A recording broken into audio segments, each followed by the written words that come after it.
Hello, hello, hello. Welcome to the trade deadline and chill stream for DNVR Avalanche. It's going to be fun. Maybe. But so far, it's been a really slow day. We do expect things to pick up a little bit. Maybe the biggest news of the day is the trade that hasn't happened, in that it seemed like Mikko Rantanen into Dallas was a done deal, and now it's not done.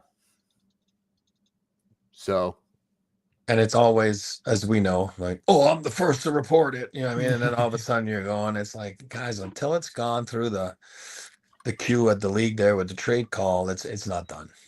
I understand that there's some smoke. I'm not saying there was no smoke. That's not what I'm saying. But until it's done, there's so many factors. That's why the league has so many people on the trade calls right now and so many people ready to work. And as we know, the queue as we get closer, just so everybody knows, and I know you guys know, but I just don't want to forget, is 1 o'clock Denver time, obviously 3 o'clock Eastern time is the deadline. But as we know, if the deal's made before it gets in the queue, you might see some deals coming through around 3 o'clock, usually a couple hours later. Yeah, we expect the queue to be long and slow as usual. Yep. To update you on the trades that have actually happened, the only trade officially done today so far is Anthony Beauvillier to Washington for a second in this year's draft. There is a deal happening, it seems like, between Buffalo and Ottawa. Josh Norris and Dylan Cousins are likely involved, possibly Jacob Bernard-Docker as well. And it looks like just now Friedman saying Kuzmenko to LA. The Kuz dog, he's moving again. Yep. They get the offense they've been looking for. Mm-hmm.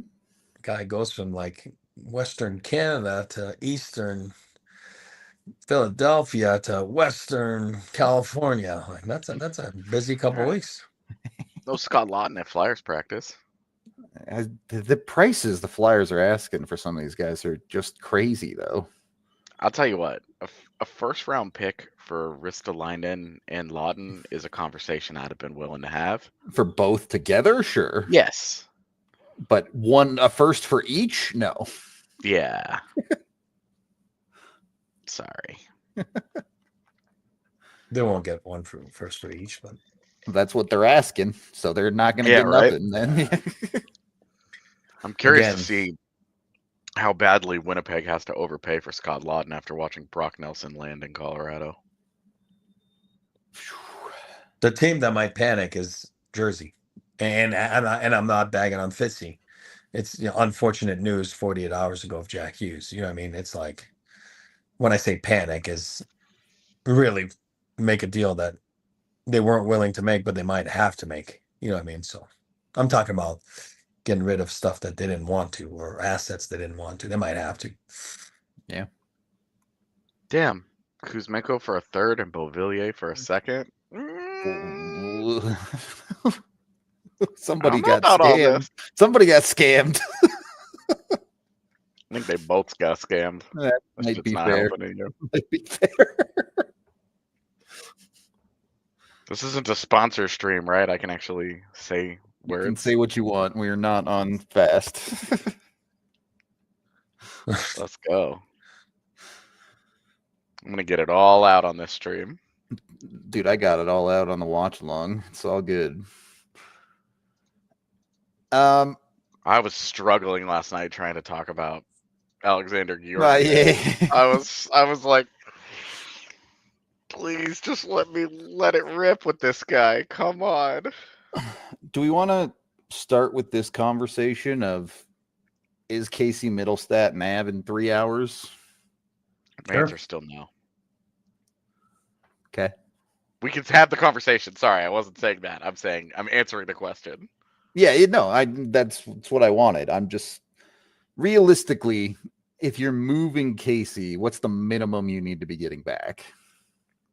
Well, the way you posed the question, the way AJ answered, I want to make sure chat knows, like, you dropped me home at like 1 a.m, and I know you went home and you didn't sleep. So I just wanted to make sure, AJ, that we do explain everything to Rudo this morning. His brain's not functioning, It's gonna be a long day.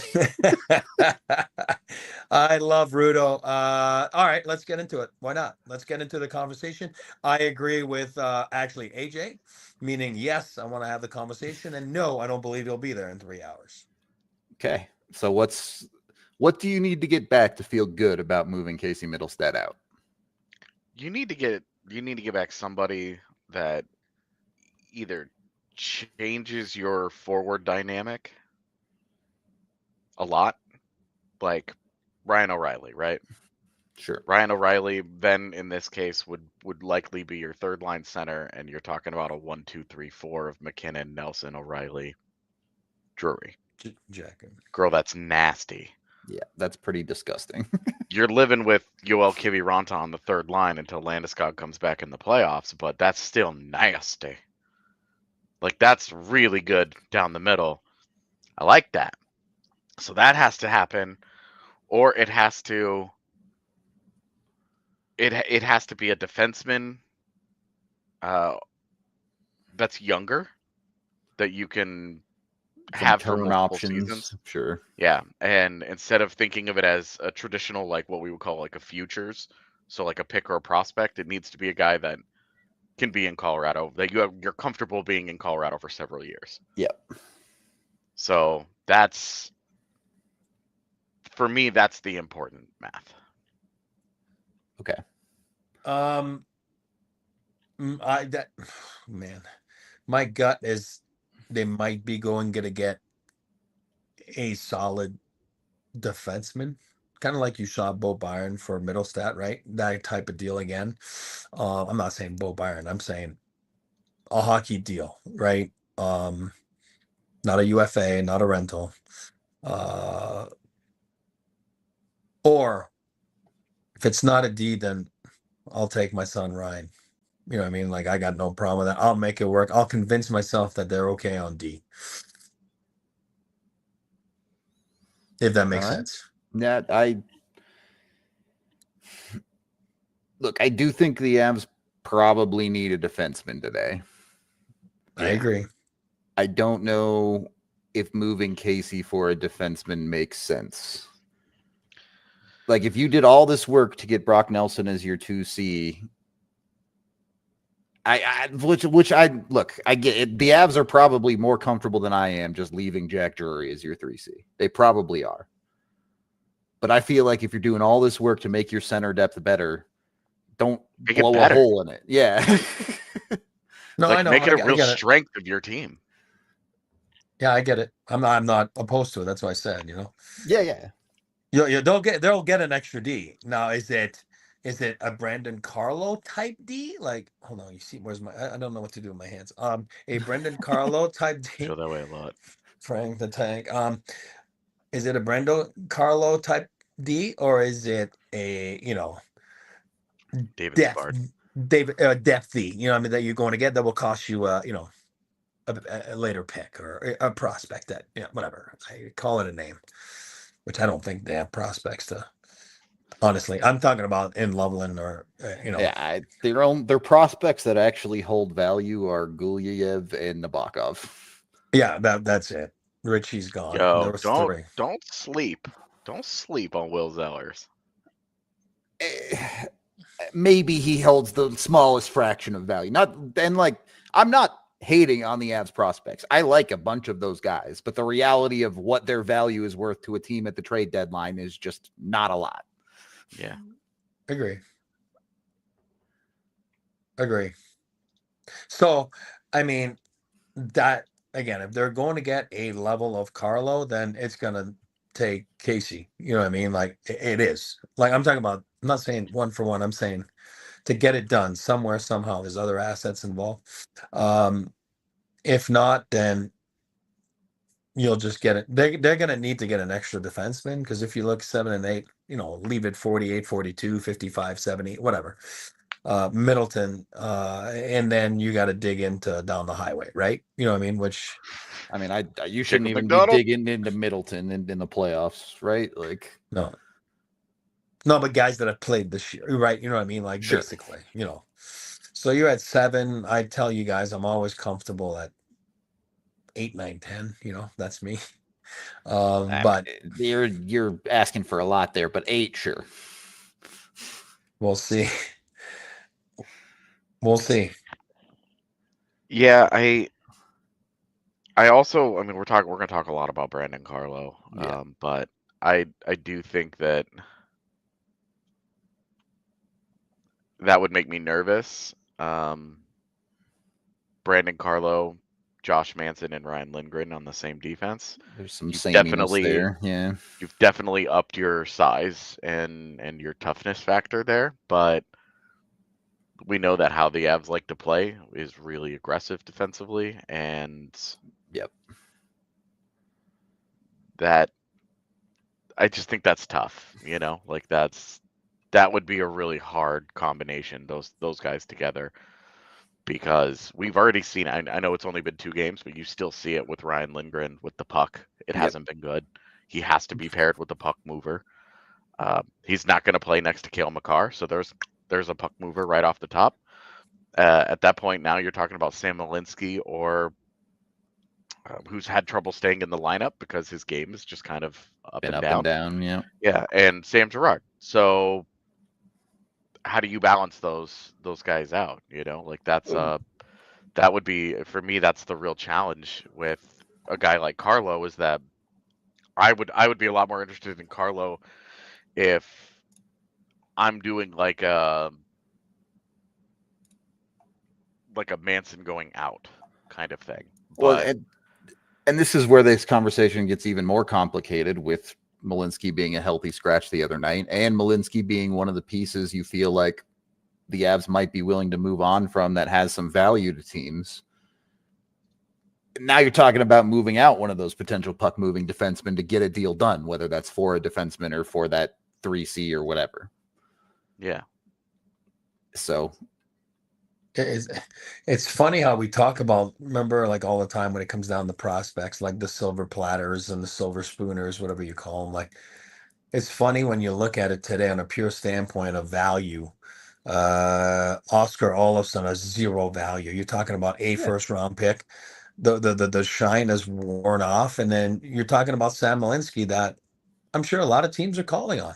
I'm not sure. I know that teams are calling on. You're talking about a undrafted free agent that, just an under the radar signing, and that's given you maybe a year and a half so far of decent hockey, on a good NHL team that's in the playoff situation. And it's funny how sometimes the assets, quickly they can evaporate in the sense of value wise. You know what I mean? So it's Yeah. crazy how, I just thought I'd throw that in there, but it's funny that he has absolutely 0 value, where Sam Malinsky might have value and going to get something if you feel that you can, Yeah, move on man. from him.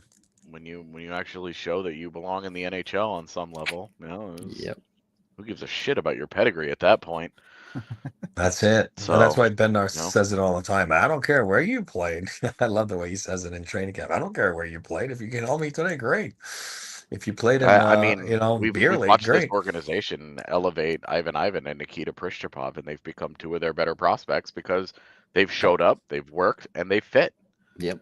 So, we're looking at, those are 2 guys that you're talking about as potential decent depth forwards over the next year, that, unless they're involved in one of these fucking deals. Yeah.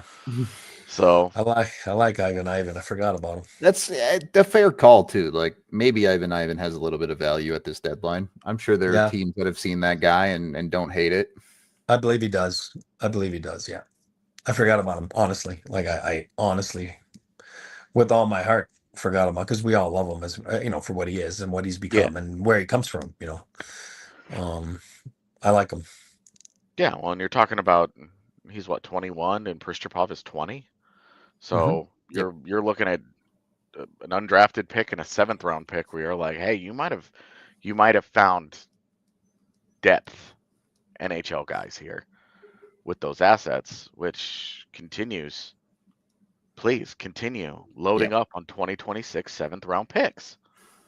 But that's what I was saying about Sam Malinsky. That's what I mean. It's instant value of a great signing. You know what I mean? It's a great college free agent signing. It is. Yeah. You get no argument from me on that one. Yeah, it's a great signing. It's kind of interesting. They suck at the draft.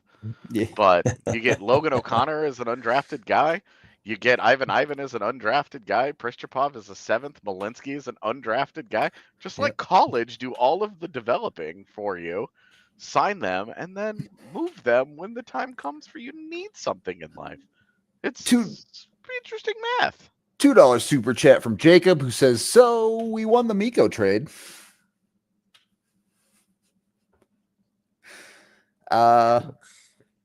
I mean, Carolina certainly isn't winning it right now, but let's see what the return ends up being. And did the Avs really win the Mikko trade if he ends up in Dallas? Yeah, right. We didn't really have a lot of time to get into it last night because it was technically a post-game show. But technically,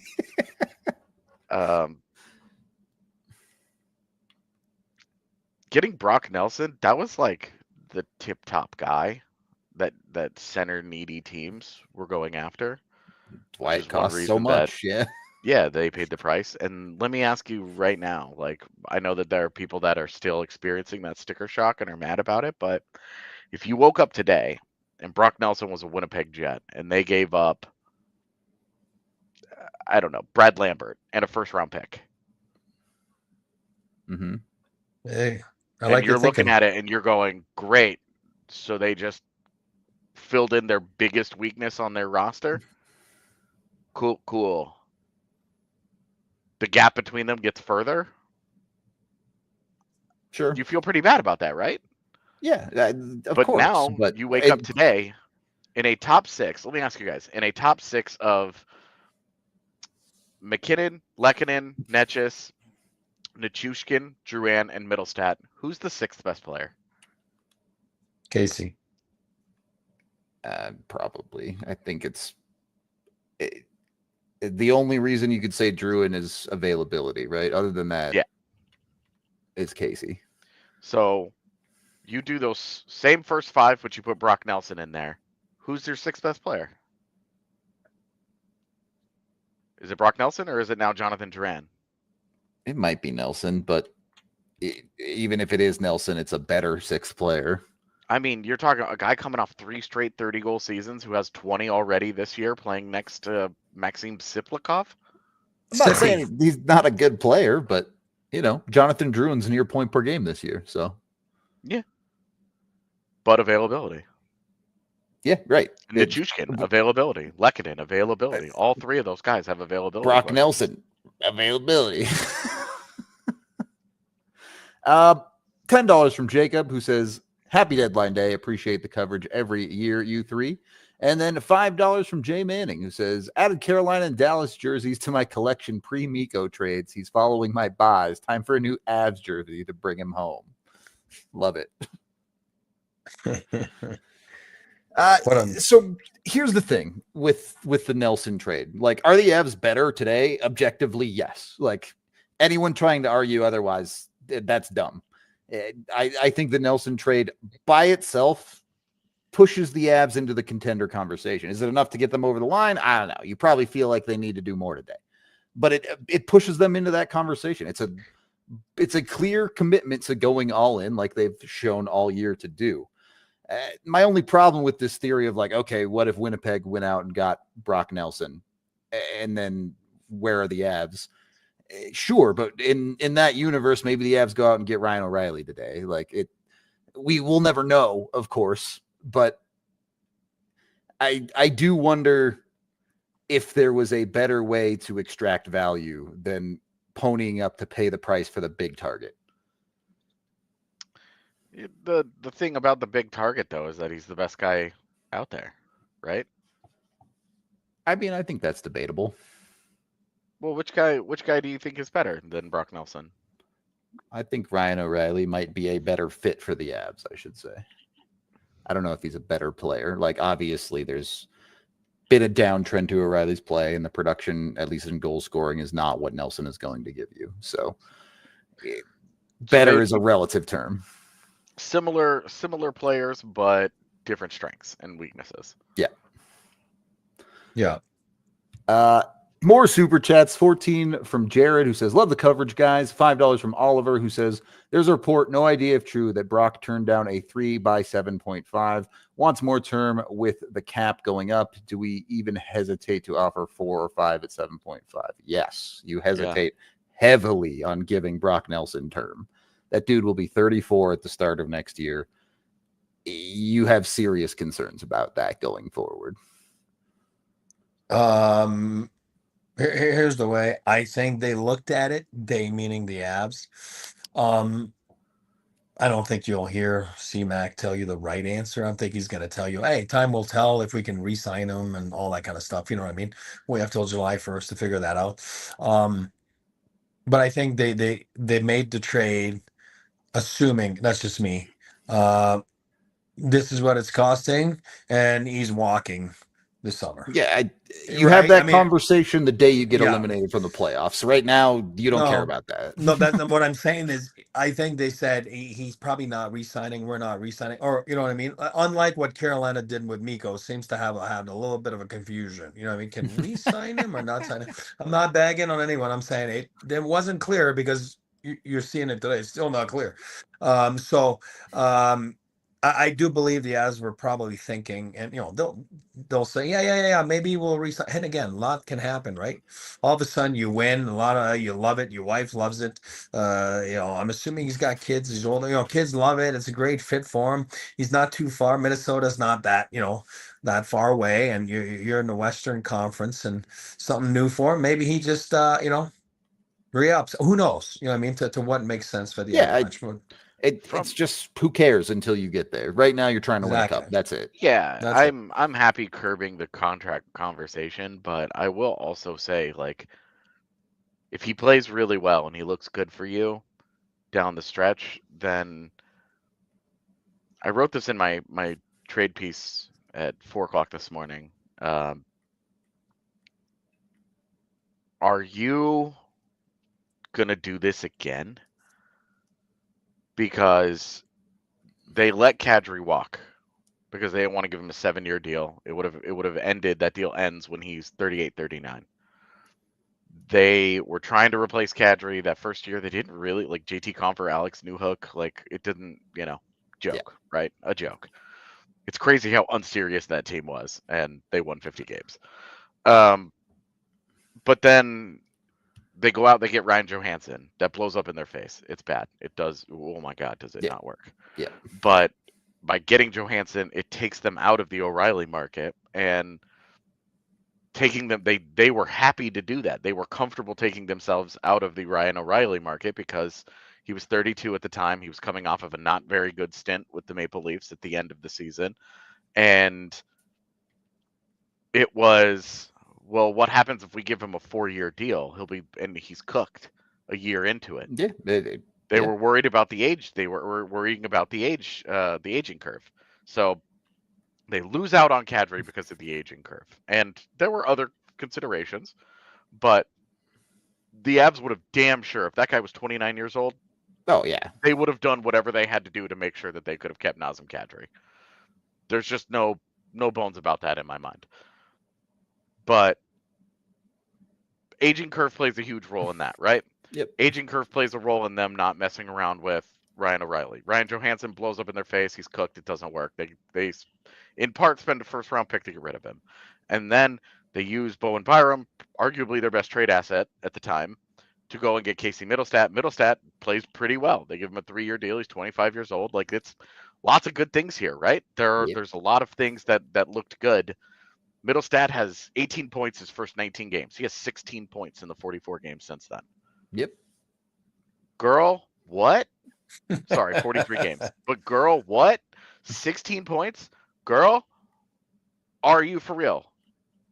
He had an 18-game stretch where he scored 0 goals and 5 assists and wasn't even shooting the puck. It was cardio for that guy. Like, problems, okay? Like, you had some problems there. That's the young guy, and it still hasn't worked. So if Brock Nelson works out, are you really having the conversation about the aging curve? We're not going to give him look, a 5-year deal would make me uncomfortable. But if things go well for Brock Nelson at the end of this season, a 4-year deal is fair. And I will just deal with whatever happens in the last 2 years of that contract. You might be in a position where, God, that's a mess. I don't want to do. Oh, okay. But you also might not be. It might go well for you. And I don't know if I can have this conversation. I feel like a Flyers fan talking about goaltending right now. I don't know if I can just continue to do this every single year of my life. If it goes well, you just do what you can to keep him. And ultimately, if he says, no, thank you, then that's fine. The same way you did with Mikko. You feel comfortable with what you offered that guy. And then you moved on and you're trying to make it work, right? You're making hay. That's fine. But well, yes, I get what you're saying, but like also it's easy to say that in a vacuum, right?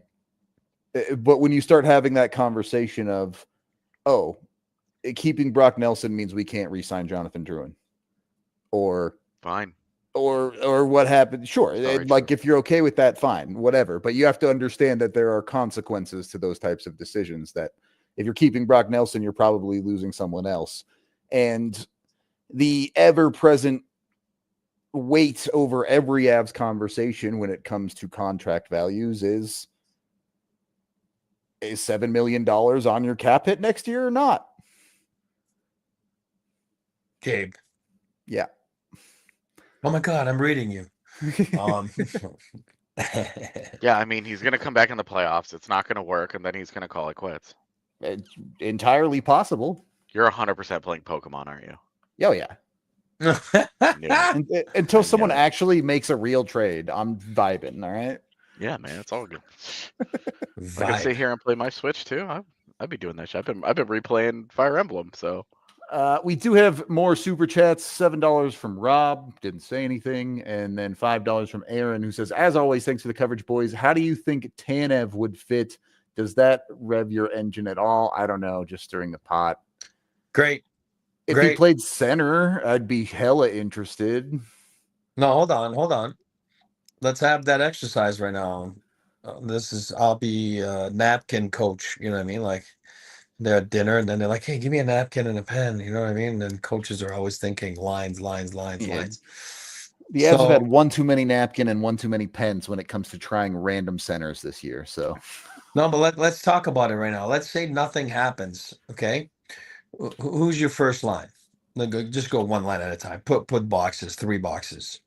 McKinnon, Lehkonen, Nages. Okay, perfect. Who's your second line? Nelson, Nichushkin, Drouin, for now.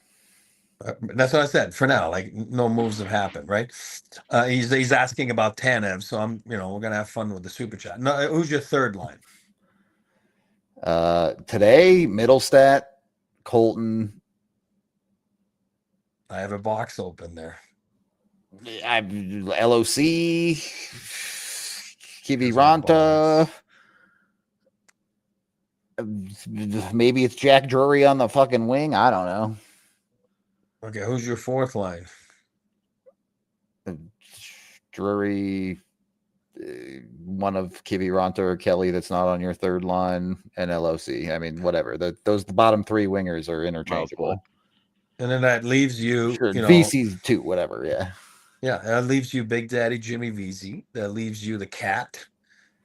His new name, affectionately named the Cat by me, because I like him. And it gives you Miles Wood. That was a scratch yesterday, right? We're assuming because of he was not playing well, or precaution, or he's injured. I mean, it's one of those, right? I mean, the reality is it's trade deadline. They don't have to tell you anything. So, yeah, does Tanev fit into one of those boxes if you go and get him? I mean, I guess if you're keeping Casey Mittelstadt, sure, it makes some sense. To get Turbo? Yeah. Oh, God. Here we go. Oh, boy. What?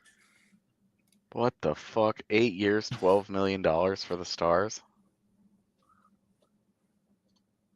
That's what Mikko signed? Feels really reasonable if that's what it ends up being. He was offered that? but they're going to say no state tax and no, it was more. And, guys, he left for the money. That's it. It's not that much money. Yeah. That's why it didn't make sense at the time, buddy.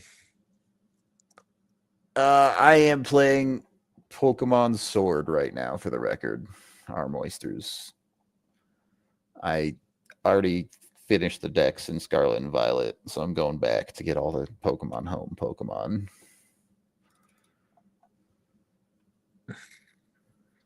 Dude. No, I don't look at it that way. I don't care. I worry about me. I don't worry about other teams. I think it's normal. You got to go through one another. It's like back then, Red Wings Avalanche. You made each other better. You made each other better by going and make moves. And, I love it. I think that I love hockey. That's why I love this kind of stuff. Don't think for 1 second they didn't think that he could end up in the Western Conference. When you make that deal, you don't make that deal thinking he's not going to maybe. You don't care. You're making the deal because you're making the deal because at the end of the day, he's not signing with you. If you traded Mikko, it's because he wasn't signing with you. It's not like, oh, miscommunication. He wasn't signing with you. So all good. And then you move on and you know what? You go and beat him. It's all good. That doesn't affect me. It never has. And you gotta remember, guys it might fuel your team. Because we all know he should have stayed there. He should have been there. Guys have made a lot of sacrifices the last few years. When I say the sacrifices, money-wise, his turn came. He didn't do it.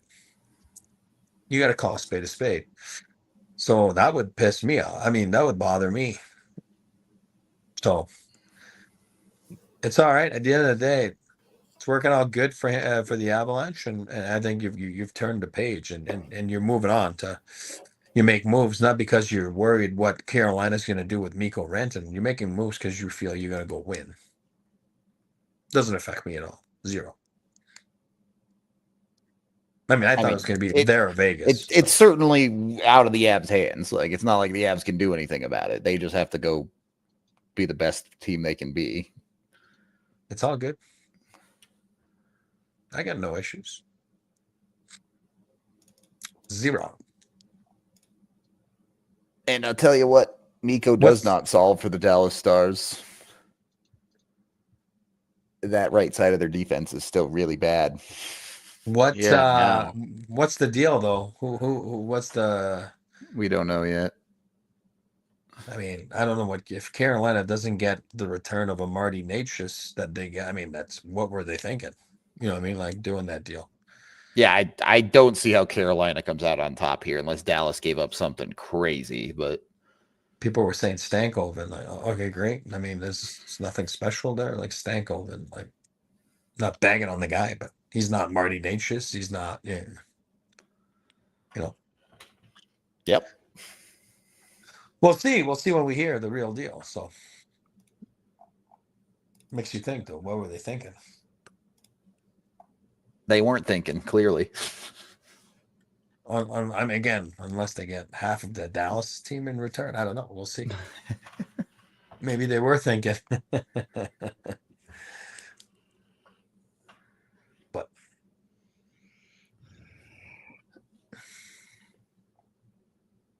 yeah, it is true. The tweets are closing in, not it's done, but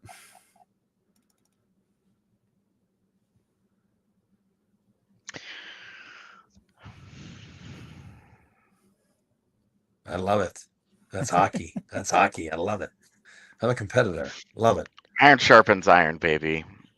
I hope they get them in the first round and they blow these fuckers out. How many mental gymnastics did you just do? How many mental gymnastics? This dog, man. The Avs offer you, the organization that drafts you, that you win a cup with, they offer you $100 million and you get all pissy about it.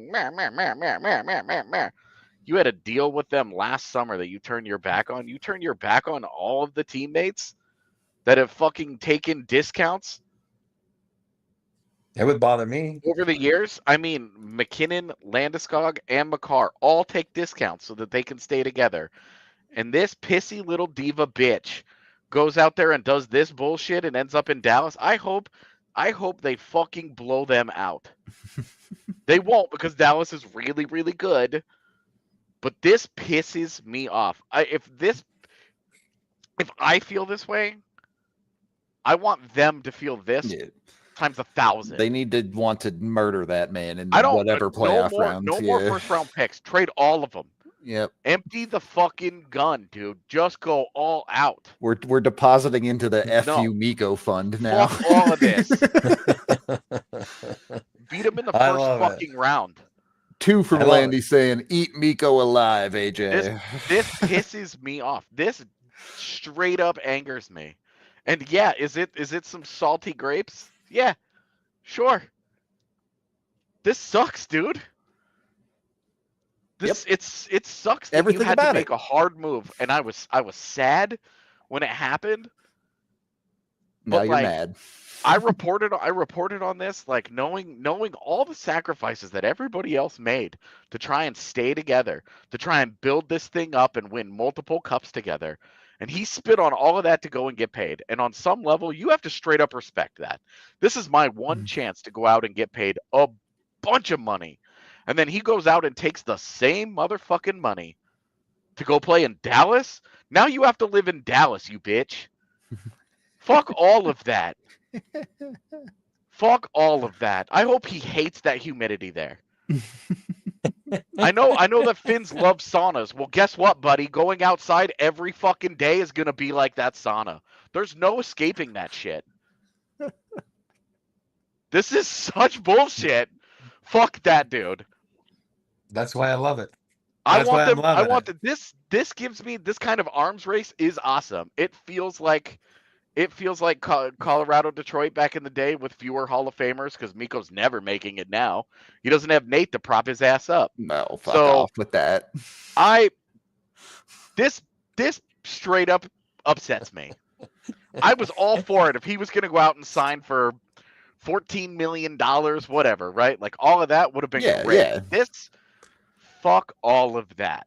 Yeah, they're going to play the state tax. They're going to explain that. Oh, no state tax. It's $1.5 million, whatever it is. Like I'm not an accountant, but that's what they're going to play and say. What was the difference of $10 million? Who wouldn't want $10 million? Well, AJ just went over it. That's for me. I think guys, and I won't name names because you have, but I've made sacrifices to keep this thing together. His turn came and he didn't do it. Fuck all that. Who would you pay $10 million to win a Stanley Cup? I would. I agree. That's what I'm saying. So for me, it fuels my fire, pumps me up. If I'm a player, yeah, I'm excited. Yeah, I want them. I want them in the first round. That's what I do. That's what I want. I love it. That's why I love sports. Why I love the competition. I love the challenge. I love the the little games within the game, and when we all know what really happens. I love it. I think it's awesome. I'm glad he's there, not Carolina, to be honest with you. I don't know about all that, but when the Avs beat Dallas in the playoffs this year, it'll be that little bit sweeter. I'm all good. Well, at least the Winnipeg Jets finally woke up and decided to join the party. Luke Shen, huh? What a banger. Problem solved. Luke Shen 2C. He does the same way that Mikko Rantanen doesn't play defense. Luke Shen is not a center. Are we going to find out years later that they thought they were trading for Braden? Yeah, did they get the wrong brother? I'm not. I have a story. I have a story for that, but I can't. We all know the Jeff Finger story. No, even worse. So I can't go there. Traded for the wrong guy, and it's like, wow, like, and admitted it too. Like, what? Oh God, like, yeah, stuff happens quick, but I can't. I mean, I can't bury people. It wasn't with the Avs, so don't worry about it. It happens. Maybe they thought they were getting, Braden. Dude, Luke Shen for a second and a fourth? What? For the fourth sounds fine. A second? What's that? Also, Brandon Tanev? Wow, they're really cooking today. So Tanev's back in Winnipeg? Right? Seems like maybe. Maybe Tanev is back in Winnipeg? Or? or he's Yeah. done. I want to know what the trade return is for the Hurricanes. No, me too. That's fun for me. I want to know because I'm like, why'd you do it in the first place if that's what you're getting? I want to compare it, It's not like Mikko was prolific for the 15 games he was there. You know what I mean? So what's the purpose if I don't know. I don't have a good answer for you.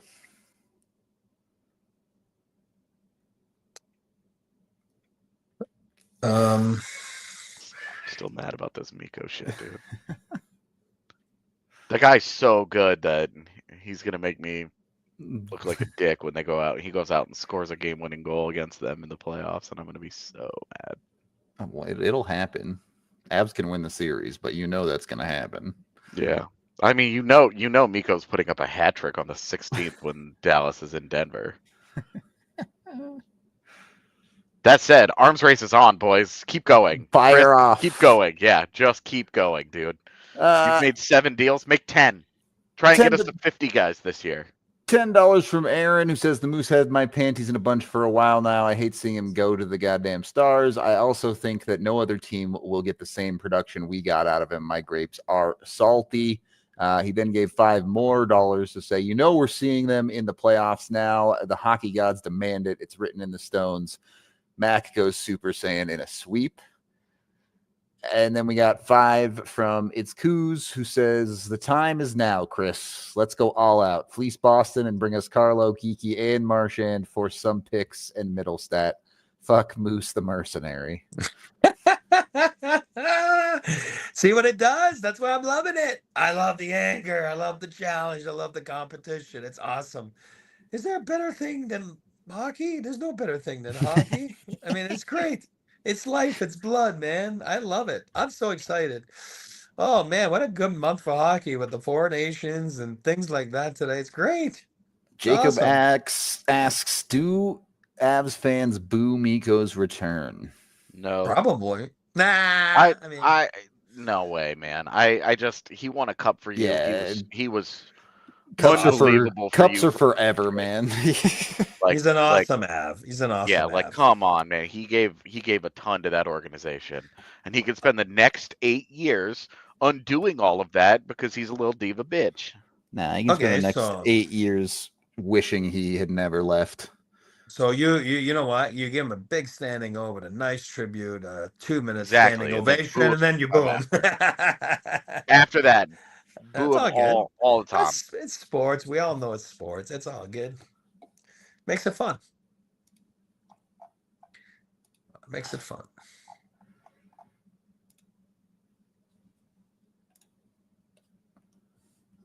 Great question, though. It's fun.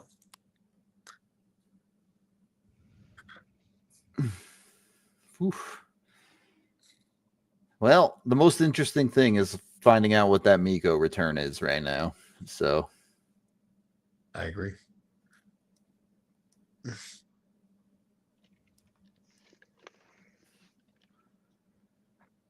And other minor deals might continue to trickle in if we're lucky.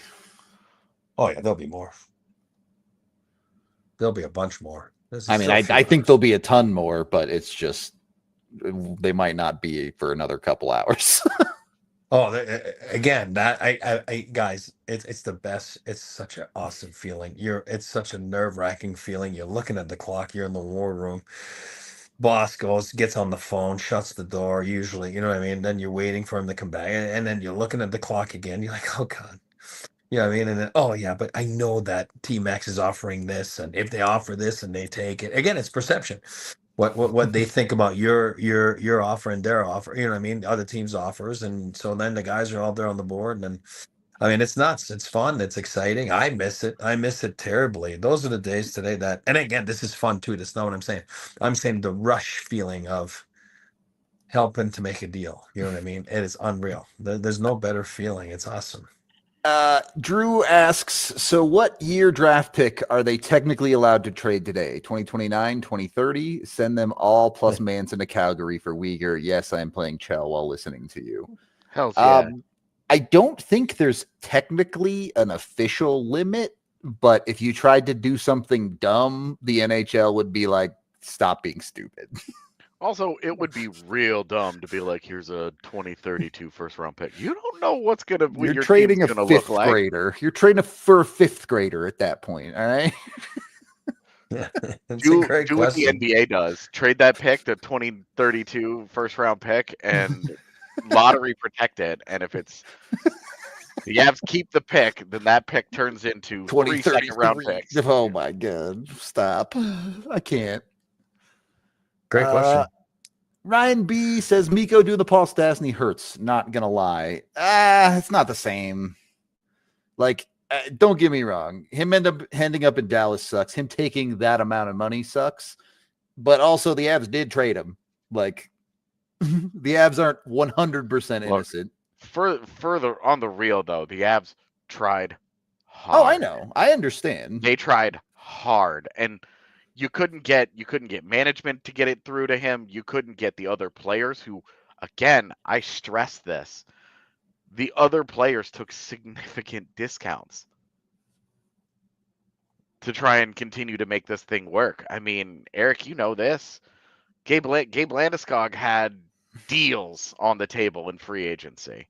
Yeah. He was going to make a lot more money. We're talking about these guys, but Devon Taves also, we know Devon Taves was going to get quite a bit more than $7 million in free agency last summer. Nate. Like, yeah, Nate took $100,000 more just to say he was the highest paid player for 12 months. You think he was not going to be 13, $14 million? Like, give me a break. Leafs Every paid the single one price of those for guys Scott made Laughton. sacrifices. Leafs paid the price for Scott Laughton. Great. Brad Treliving, just keeping on. I just all of this continues to anger me. And because everybody did everything that they could to try and keep it together, and Miko turned his nose up at all of that, and then takes almost an identical deal with a division rival. Yeah, it sucks. And he's gonna call it, oh, income taxes. Buddy, you're coming off of a $55 million deal, and you're haggling over how much money ultimately would it have been? I'm sure it's like a couple million. It's easy for me, a broke ass dude on YouTube, to be like, well, if you have $100 million, why are you mad about turning down $3 million? Yeah, okay, great. But you will have made $150 million plus in your career. It's a joke, dude. It's a joke. 14 million, I understood. Easy. I get that. 13, I understood. But 12, flat 12. Right. You're not really getting that much more here, buddy. Yeah. I hope it goes for him in Dallas the same way that it is gone for him in Carolina. I hope that all that pouty diva bullshit that he got away with in Colorado, because he had two of the all-time greats at their respective positions helping prop him up, and he is a great and world-class talent. Not saying anything. I'm not saying he's not that guy. He is a great hockey player.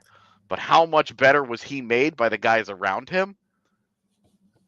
Continues to be the question here. And in Carolina, it didn't look very good. It ended up being a 2027 second for Brandon Tanev.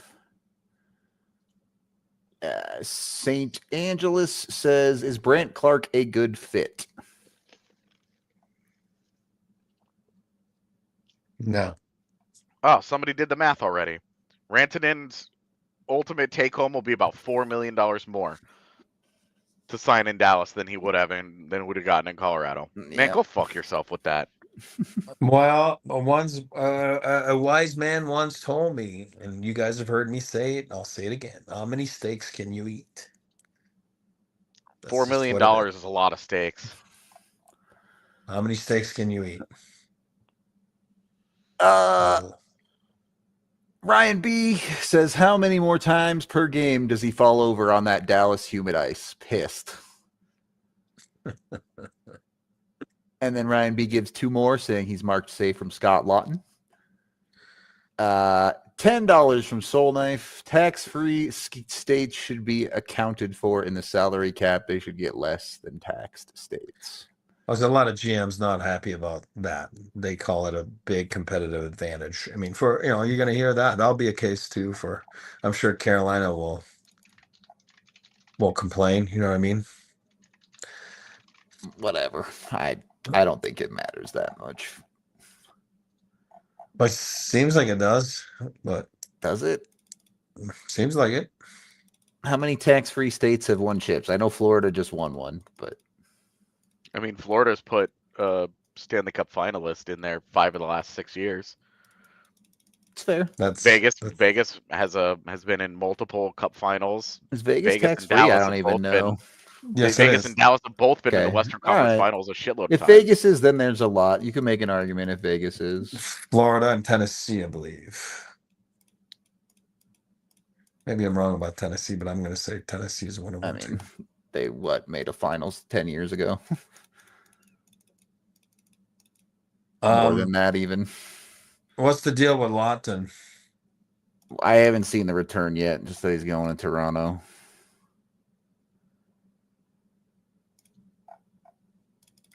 But Briere wanted a first, so I assume a first is involved.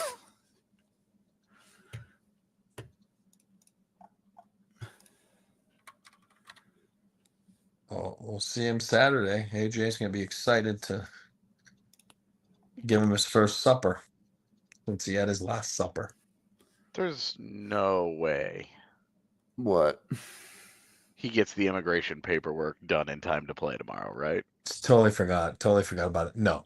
Who? Lawton. Scott Lawton. No. Not a chance. No.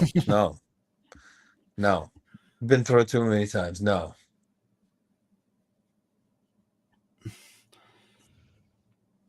Yeah, I don't see how it could get done that quick. They will not.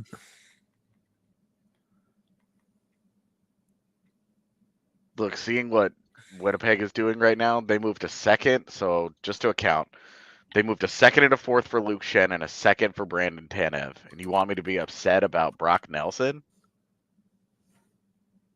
I don't know. Why is anyone upset about Brock Nelson? Like, I think I was the most upset person, and I'm not upset about Nelson. I'm just upset that the price was so high. But Nelson still makes the Avs significantly better. Like, there's no reason to be upset about the player the Avs got. No. Perfect fit. That's why I say Ryan was a perfect fit. Now I've kind of put an X on Ryan in my book because of Brock Nelson, which is fine. You know what I mean? Then I'll let me fall in love with Brock Nelson, like I fell in love with Ryan years ago.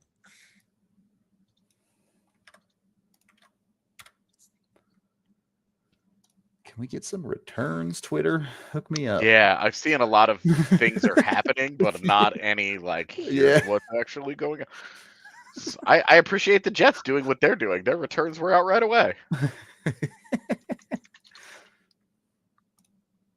Don't worry, somebody's texting somebody, one of those insiders that's in the room, but it hasn't gone in the queue yet, so that's not confirmed. You know what I mean? So there's a lot of leakage. Leakers everywhere. It's just how it works. That's okay. I come from a different background. The Leafs wanted Braden Shen, but Shen did not want to waive his no trade clause, so they pivoted to Scott Lawton.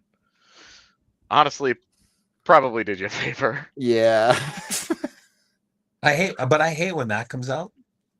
You know what I mean? I hate when that comes out because I don't, dude. I do because it's like it's they're private conversations, and for me it's like what I hate about it is why does anyone care? You gave the player an NTC. He's allowed to do that. That's it. That's why he put it in his contract. Like, no, but then you put him in a bad spot towards like, Leaf like Nation or whatever. Not that I care about Leaf Nation, but and it shouldn't be out there.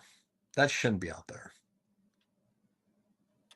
I mean, that's just me. That's the player talking. The problem isn't that it's out there. The problem is that people are stupid and like he negotiated the right to do that, and then people still get mad at him for doing it. Like, No, that I agree with you on that one. To me, it's more like it shouldn't be out there. You shouldn't leak that. It's not right.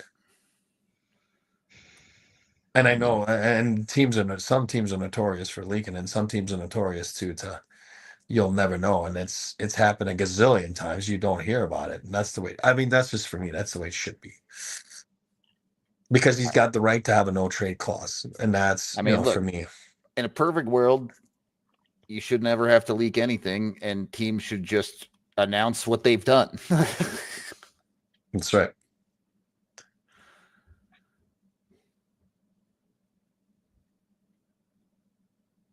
God, I can't believe Brock Nelson's 33. He looks 50, 60, dude. dude. He looks He's 50. so old. It's I'm that not even Four say he looks Nations. 50. Eric looks way better than Brock Nelson. That's I'm true. 36. I'm 36. My bad. You're right. I'm a year older than you. You're right. Yeah, sorry, that's what I thought. No, but Brock Nelson's just that Four Nations picture that went viral there. That looked It's bad. so funny, man. It's funny. It's hilarious. Yeah. That's kind of what was like, whoa.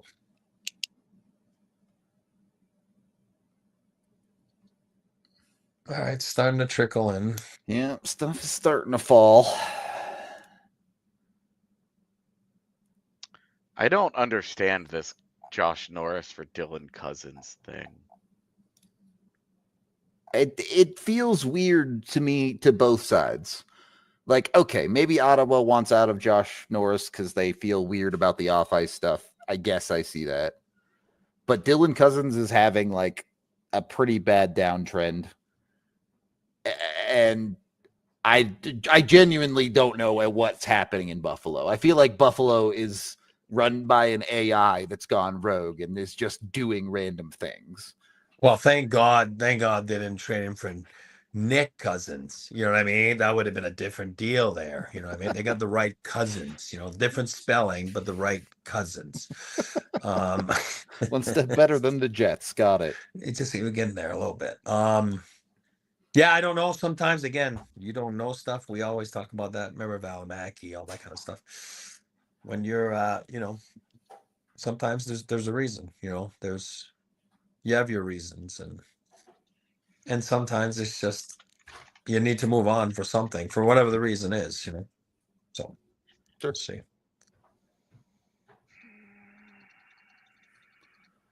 And when you said off ice, what do you mean off ice? Like injuries, or you mean like off ice? I mean, Both. I'm not speculating. I like it. I like the answer.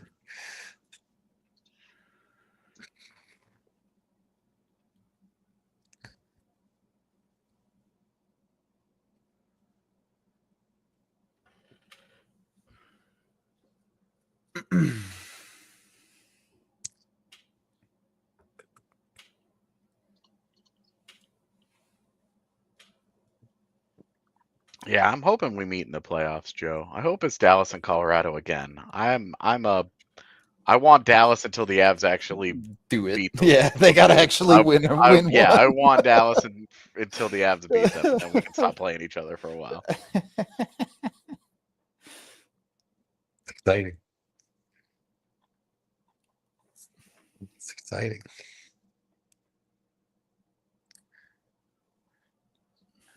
A lot of nervous Nellies right now around everywhere. Yeah. Clock's ticking, buddy. It's 1 p.m. Eastern. You're like, oh God, God. I thought I had the relationship with him. I told him, don't do anything until you talk to me. I'll tell you what, there'll be a couple of FU fights tonight amongst some friends. It always is every trade deadline. It ends up in it. Who is Nikita Grabenkin? No idea. Dude, the random prospects that get traded at the deadline, it is wild. What deal is that? Lawton. Oh. The first is conditional for next year's draft. Well, yeah, they have so many first-round picks. They need to spread them out over time. $2 from Robert says Mikko signing in Dallas despite the Avs after trade. Yes. I mean, no, but yes.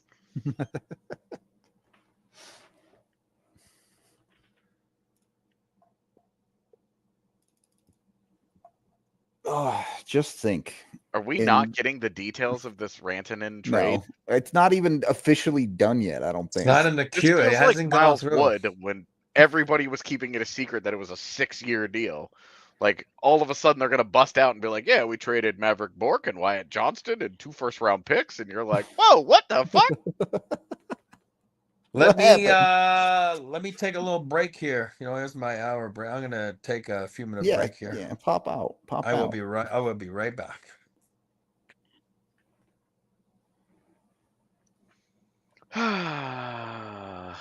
Rudo, you excited for the new Wheel of Time season?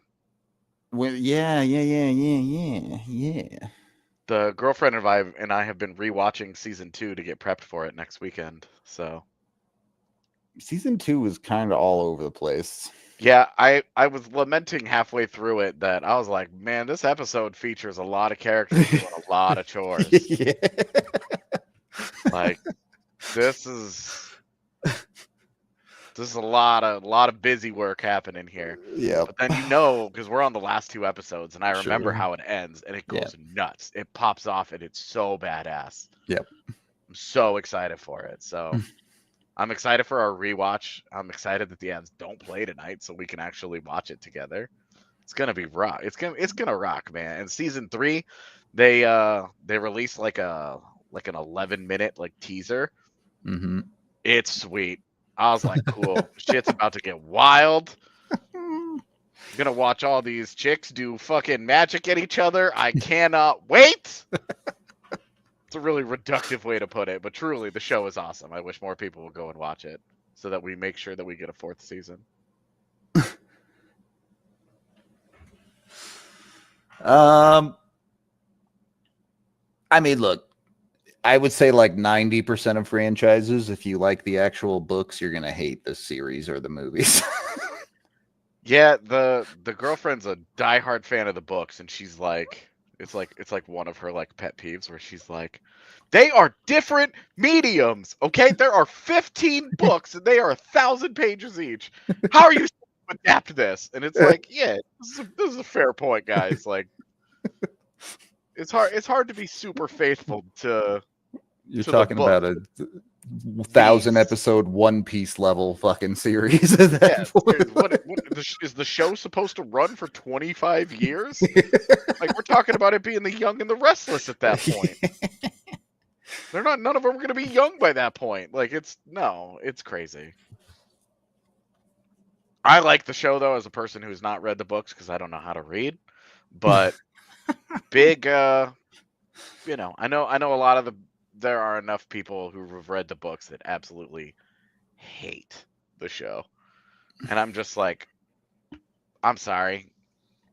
I understand source material and all that, but that sucks.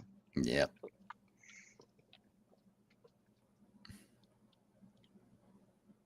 Anyway.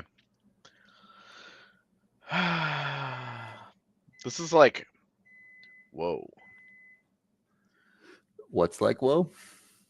That new contract for Kovacevic in New Jersey. I haven't seen it. 5 years, $4 million per. Okay. I know a lot of people like that guy, but I don't have enough of an opinion, but it feels like some sticker shock. Yeah.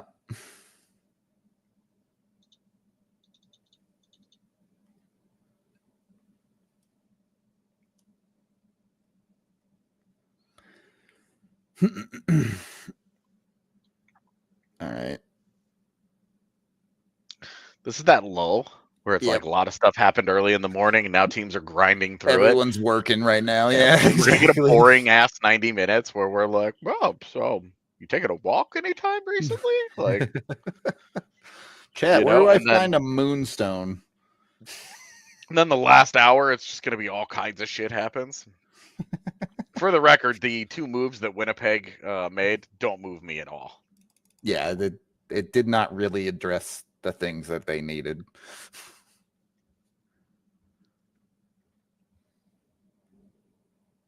Oh God, ghost story time. No more ghost stories.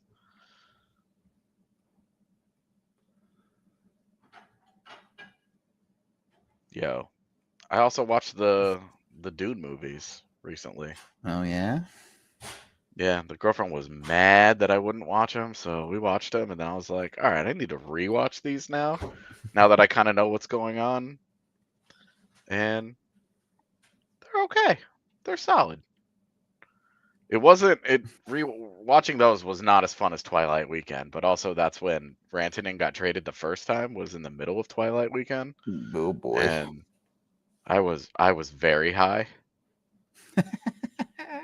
And it was like you go back and you watch the pod Yeah.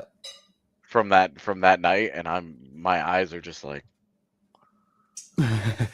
you could just tell. Ugh. $5 from Pete. One thing about Wheel of Time that bothered me was, oh God, it scrolled off the screen. Hang on. That ridiculously distracting mole on Edwin's nose. Egwene, I can't say names like that. Come on, you know better. It was all I could see. Took over the screen.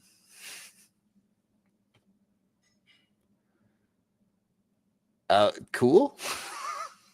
I wasn't listening. I'm so Not sure. sorry. I don't know how to respond to that, to be honest.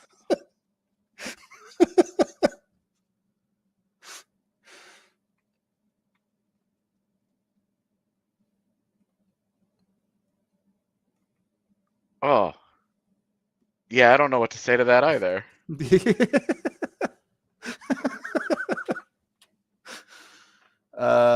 Jacob says Dune Part 2 is a masterpiece.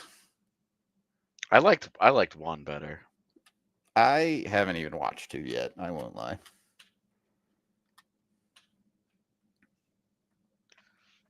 Dune 2 was cool. Like, I'm not Sure.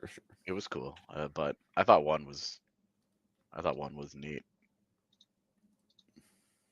It was just cool to be like, oh yeah, dope shit is happening, and then, oh hey, we just like took over this world, and now we're here, and like we're trying to make it work, and then everything was on fire. I was like, whoa, all right, cool.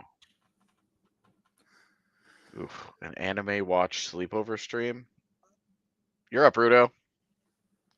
What are we? Did someone super chat that? No. I mean, what do we want to watch? Also, I don't sleep at night, so Yeah, if you guys want to do a sleepover stream, it's got to be at 2 p.m. for Rudo. Out of the players left, who would be the best fit? Oh, that's a hard.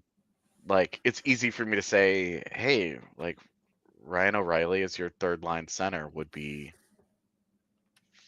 pretty cool, right? Yep. You put Brandon Carlo on your defense somewhere. That's pretty good. But what does those things cost? And yeah, the cost, and I don't know. I'm back. Welcome back, buddy. 2-minute break, 3-minute break. Anything? I looked at the same time. No, There was nothing new. Nothing new yet. Unless you care about Kovacevic signing a contract. Jersey? Yeah. Yeah. That was a good pickup for them, though. Montreal? Yeah. 5 years, $4 million, though? Oh, really? Oh, wow. Whoa. I meant last year, What was he at? 750? Yeah, I have no idea. I can look. Yeah, something like that. Just recharging the device for a second. Yeah, 760. Okay, so if that's the deal that he's getting, then Ryan Lindgren should get like 2, right? Right? Whatever it takes No? to convince yourself, buddy. My ex got me into Made in Abyss. Am I okay? What is that? Is that like the dark version of Made in Manhattan? It's an anime. Or I guess a manga, really. But I'm assuming it's also an anime. I haven't watched it, so I don't know. I don't think any acquisition is comparable to the Ray Bork acquisition. There was too much to that. There were so many crazy things involved in that deal.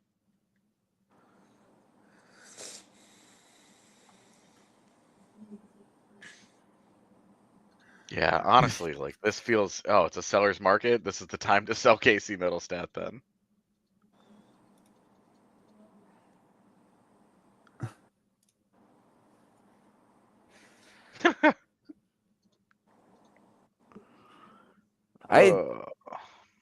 Is solo leveling good? Like, I always struggle with the Korean based stuff.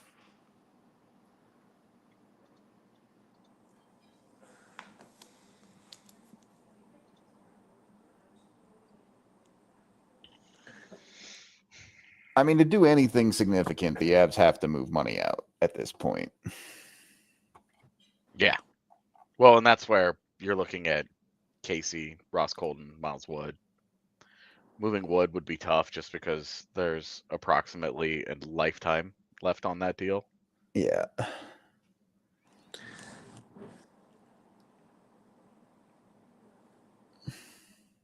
What? I love that. Logan Stankoven and 2 first-round picks? What? That's it.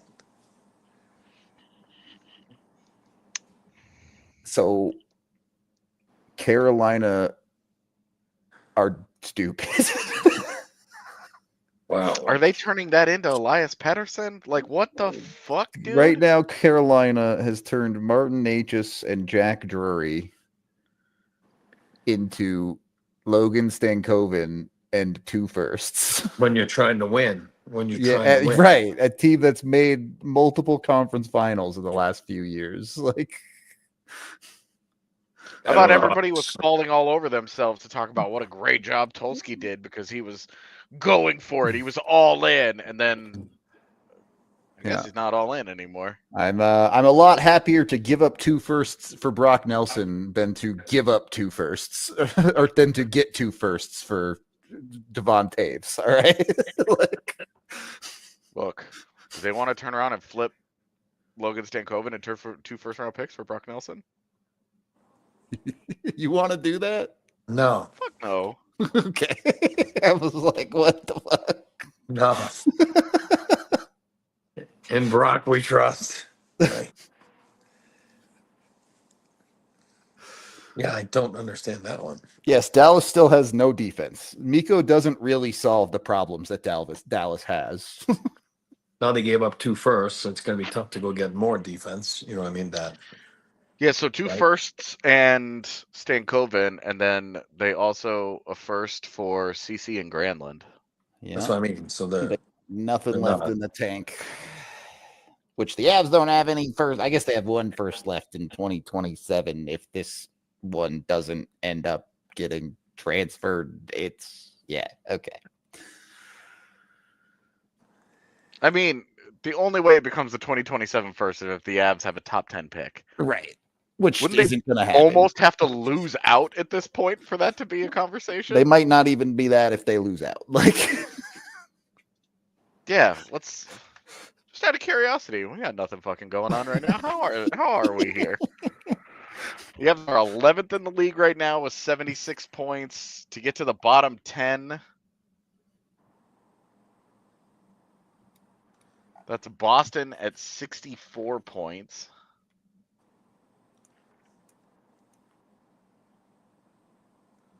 Roughly 18, 19 games remaining for most of these teams here. 76 points. Yeah, let's look. Previous years. 76 points. Yeah, I mean that was 28th last year. The Canadiens. Gross. Sorry. Total just catching a stray there.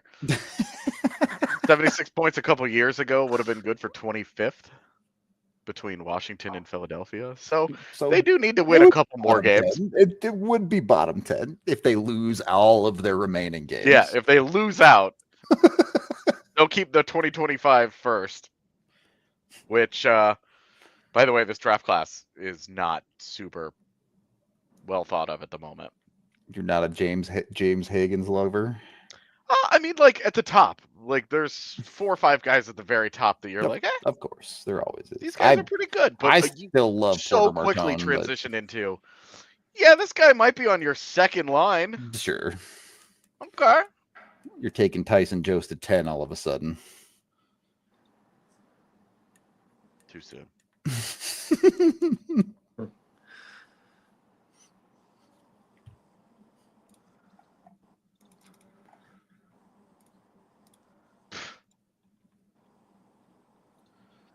I don't know.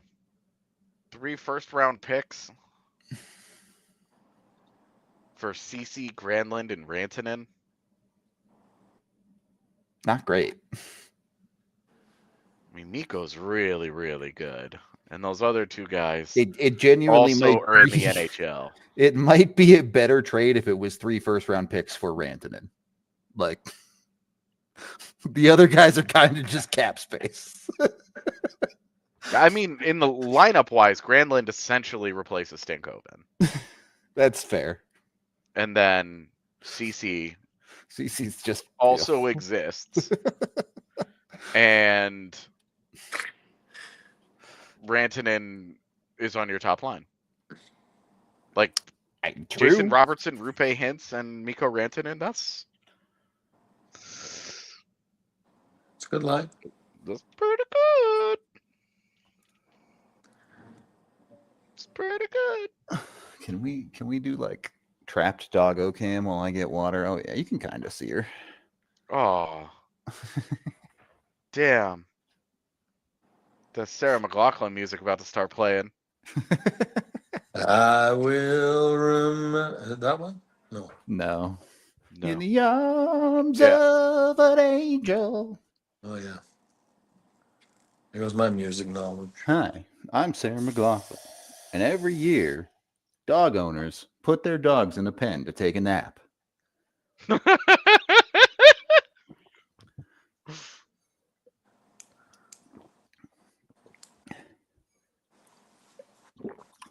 All right, don't be mad, chat. I need the caffeine to get through this day.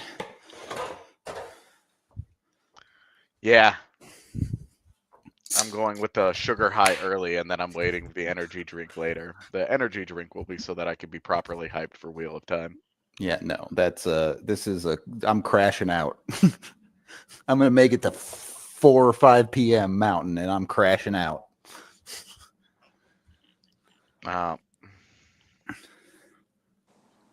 Yo, I had a watermelon Red Bull, 0 sugar yesterday. It was not heinous.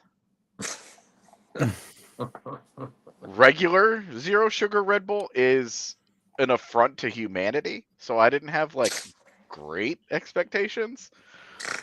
But the watermelon one, I was like, all right, this is pretty good. I could drink this. With the moves, this is like a super niche thing, but as reported by our guy in PHLY, Charlie O'Connor, the moves that Philly have made mean that they have no retention slots remaining. So you would have to get a third team involved if you're looking to get retention on someone like Risto.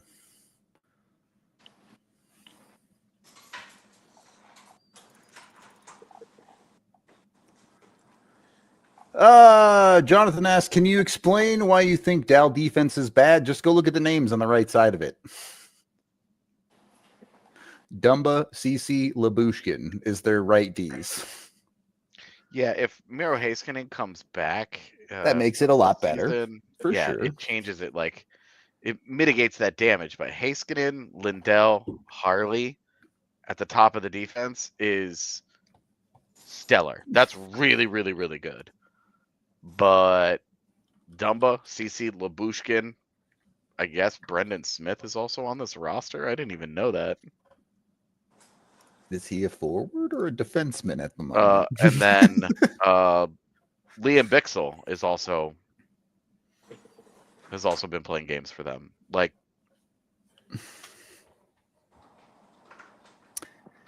it's rough. yeah, like I didn't love the price of the Ryan Lindgren trade, and I know that he's obviously had certainly a really, really bad year this year, but last year not also wasn't great. Lyubushkin. But yeah, like you're talking about Matt Dumba and Ilya Lyubushkin have been bad for like a long time. like a long time. And in depth roles, they haven't been overused like Lindgren was in New York. They've been actual bad. In like, hey, please just don't fuck this up for us kind of jobs. And they fucked it up. You're not wrong. So like, you know, you look at Colorado's defense and you're like, oh my God, we're going to play Keaton Middleton in a playoff game? Yeah, that's a little terrifying, but that's the game plan from the start for Dallas. Right. Cody Ceci and Lyubushkin and Dumba. It's fine, dude. Like you're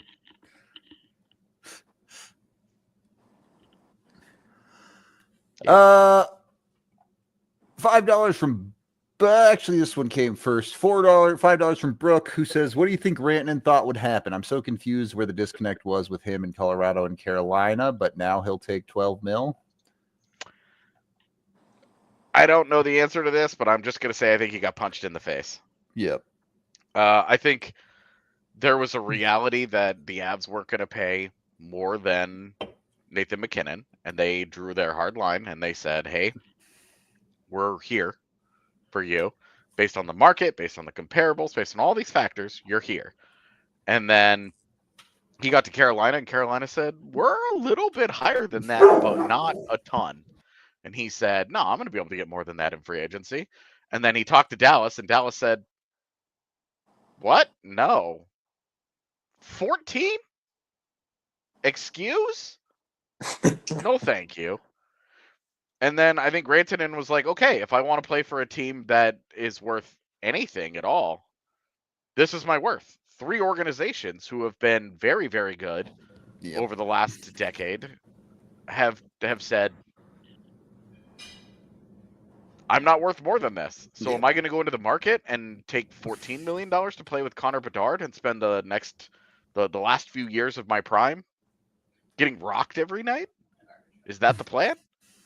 And so I think he was like, well, I'm in this room now, so I'll guess get I a live in bit Dallas more money. now.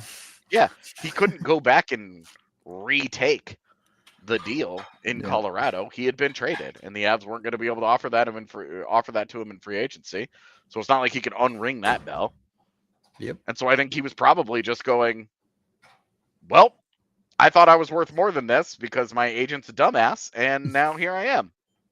Because you remember, the Avs and Rantanen, this is an important part of the story to me. The Avs and Rantanen were this close. They were at the finish line of a deal last summer. Yeah. For in the same range. And Rantanen's agent puts it on hold because it's the same agent that Leon Draisaitl has. He gets the deal done with Draisaitl in Edmonton and then goes to Rantanen and says, don't take that deal. We're going to be able to get that kind of money for you. Nope. So Rantanen's agent here ultimately is fine. He ends up making the same commission for basically the same amount of money. It's all pretty much right in that same neighborhood, right? And he loses nothing. And Rantanen just said, I'm getting rocked in this thing. Yep. Beef sticks. Well, I think he got punched in the face, and that was it. Sorry, go for it. For $5. Any other centers or defensemen besides O'Reilly and Carlo that makes sense? What teams would be interested in Casey? I mean, Jersey would be interested in because of the Jack Hughes factor. Yeah. I haven't seen them. I mean, I'm looking just like you guys. I haven't seen them pull the trigger on anything. I'm center-wise. You're assuming? I mean, he's out for the year. It's not like he's coming back in 2 weeks. He's out for the year.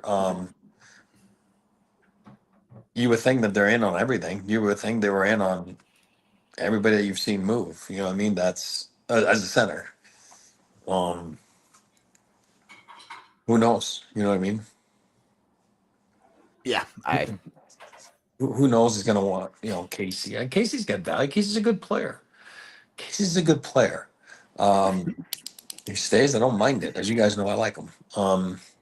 I just think he's the perfect chip to, money wise, center position wise, you know, upside wise, that they can use to go get something if they're trying to tweak the lineup that we're looking at right now at, 11:25 Denver time. So Eric,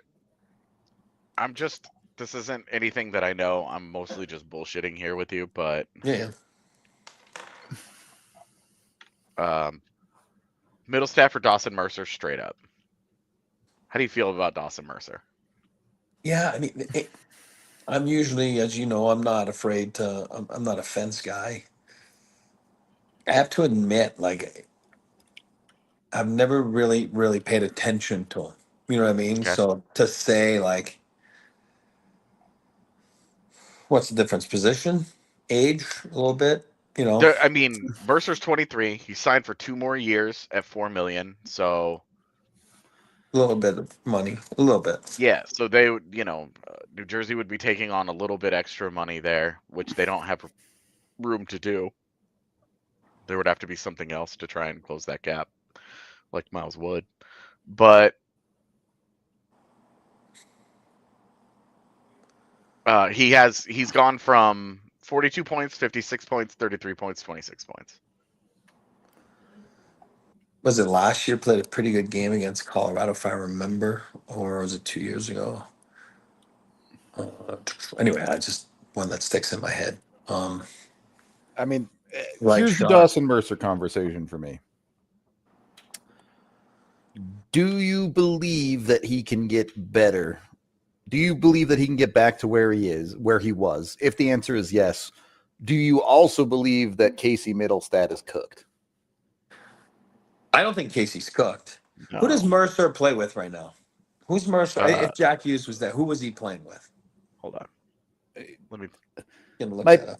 My point being, if you don't think Casey's cooked, I think this is a hard trade to make. Because if you think Casey can actually be good, that's what you're hoping Dawson Mercer is. Like, his top line mate came up as Jacob Markstrom, and I was like, hold on. Timo Meyer and Nico Hischier. So he's playing wing. Yeah, that's what I mean. Yeah. Right shot. I mean, I do have a hole. I have a hole on my napkin. Well, that hole would change because, I mean, if you're moving Mittelstadt. Yeah. No, I understand that, but I'm trying to formulate my, bottom six. That's right. It goes in the like, square hole. Yeah. And of course, yeah. But then I throw Kelly back and 18 back up, and Yeah. Thank you for the 5, Aaron. All right, boys, got to run some errands, grab a trade day morning beer. See you all in a bit. Remember the Moose wage war on Dallas. Tip your waiter.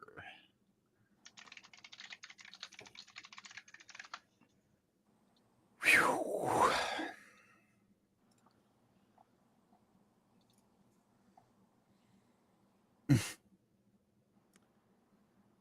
Oof. Oof. Yeah, Jay Fresh tweeted out, would you rather have Martin Necas, Jack Drury, a second and a fourth, or Logan Stankoven, Taylor Hall, a first and a first? Not close. I would have what the Avs have, for sure. Not close.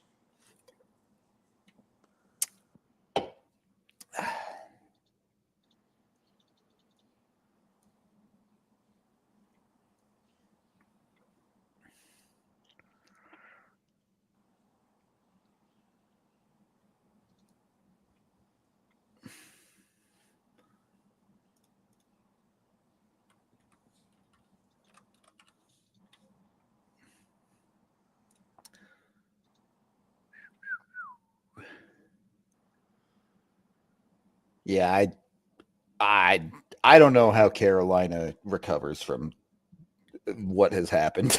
To be honest with you, Well, they'll try to spin it, right? I know what they'll try and do, but how can you not look at this and say this is a royal fuck up? Like, Yeah, I mean they've got to flip that. They've got to flip those pieces into something. Otherwise, what are we doing here? yeah. That's what I'm saying. We got to wait and see, But as of right now, a little suspect.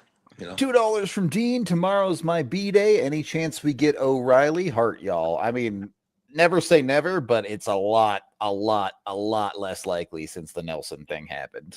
Yeah. Yep. Which is fine, Yeah. Look, the Avs needed a 2C. They got a 2C. Like, that's not. Sorry, they also got 2 third-round picks. Oh wow, such value. Sick. Say that again. Carolina. They also got 2 third-round picks. Carolina did, yeah. Sorry. So they got 2 third-round picks as well. Two firsts, 2 thirds, and Logan Stankoven.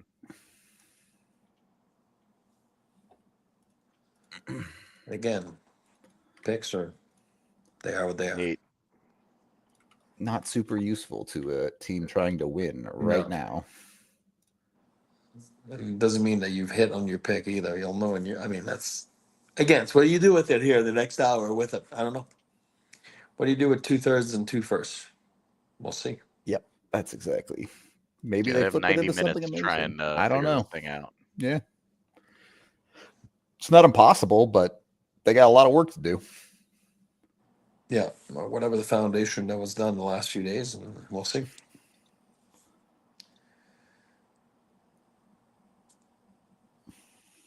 We'll see.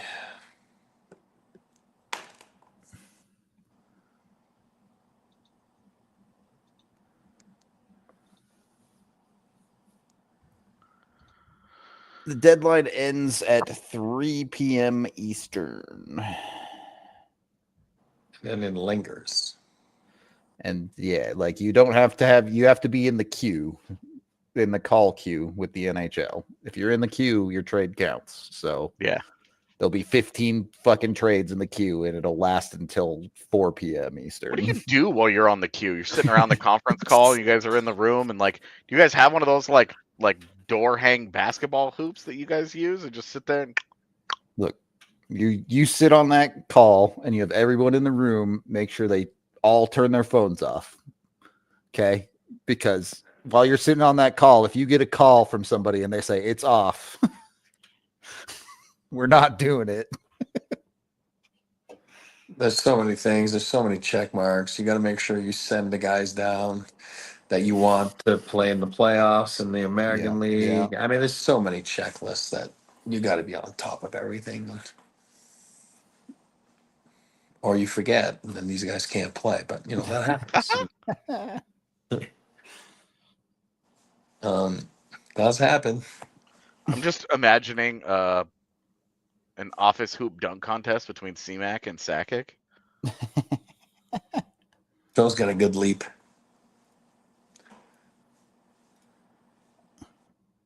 He does.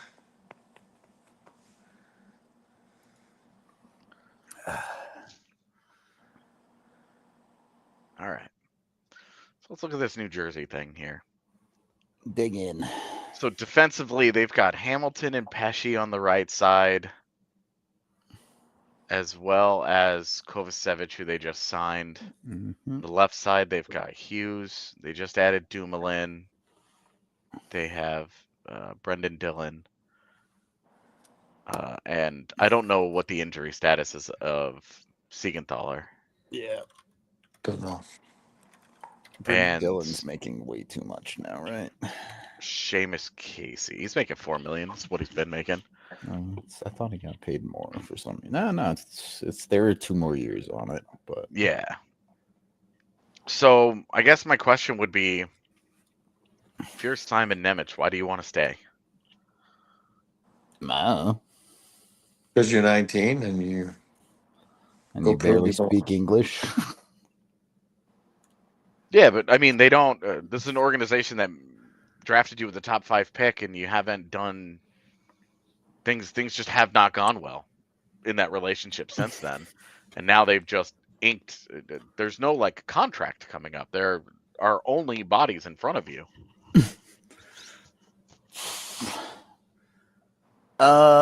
If my mental math is correct, Rance equals Marty, Drury, Lindgren, VC. We use the 2nd and 4th from Carolina for Lindgren, VC. Is that the breakdown? No. Yeah, I don't think they use that 2nd. Yeah, the 2nd that they used was the Rangers' 2nd that they had. They haven't used the Carolina 2nd, and I don't know about the 4th. I don't know which 4th they used. I will look. Pete with 5 says Canes lost on deals where they both acquired and traded Mikko Rantanen. Put up a banner. That's funny. Rare you lose the trade for a guy twice. Yeah, the 4th.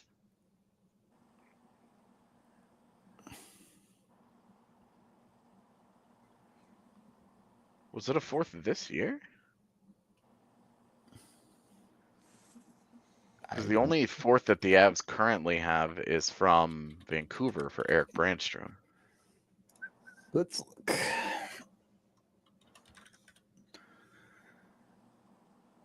Yep.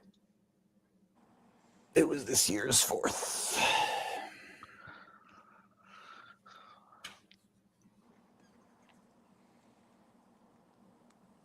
Oh, my brain hurts.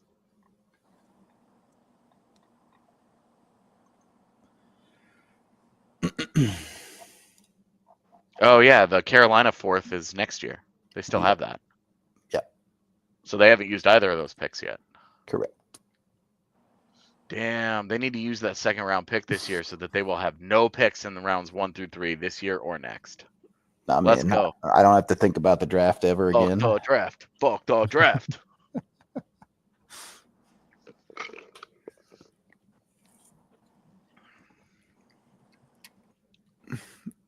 Where do you guys rank the 2022 Avs trade deadline haul of Manson, Lehkonen, Cogliano, and Sturm? Like 2nd best? Yeah. I mean, Lehkonen has turned into one of the best trades in Avalanche history, probably. Yeah. The Manson trade obviously worked out really good in the moment, has been okay since. Cogliano and Sturm are like important pieces to a cup run, but didn't really have any impact beyond that. Yeah, they were fine.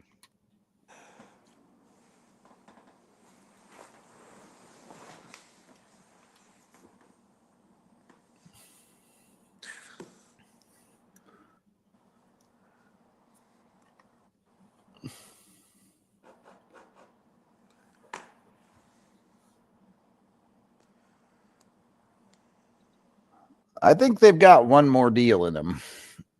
I don't know if it'll be big or not. Surprised if they don't add a single defenseman. Yeah, I agree. I think they're gonna add a defenseman. I just don't know that it's a big deal. It could be. I don't know that it will be.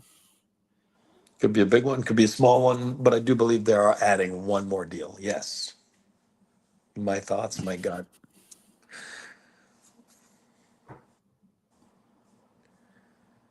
If he's addressing the media at 1, then he's not in the queue. Yeah. There's a tip for you. Okay, so I got a DM from a CPA that I know. Okay. What could this be about? Taxes. How much Yeah, money it's about Nico's taxes. saving? Yeah. First of all, apparently the tax rate that is being listed on some tweet that I quote tweeted is incorrect because it's lower in 2025 and on. So nice. Go Colorado. But it just says my CPA take on the income tax conversation is pretty simple. Any agent that talks at length about the state tax implications of signing somewhere is wasting their breath. When I advise my higher net worth clients, humble brag, state tax is mentioned in passing, but it's just not a consideration worth wasting time on because outside of California and New York, it's not a material factor. There you go. So Nerd. it's all hearsay.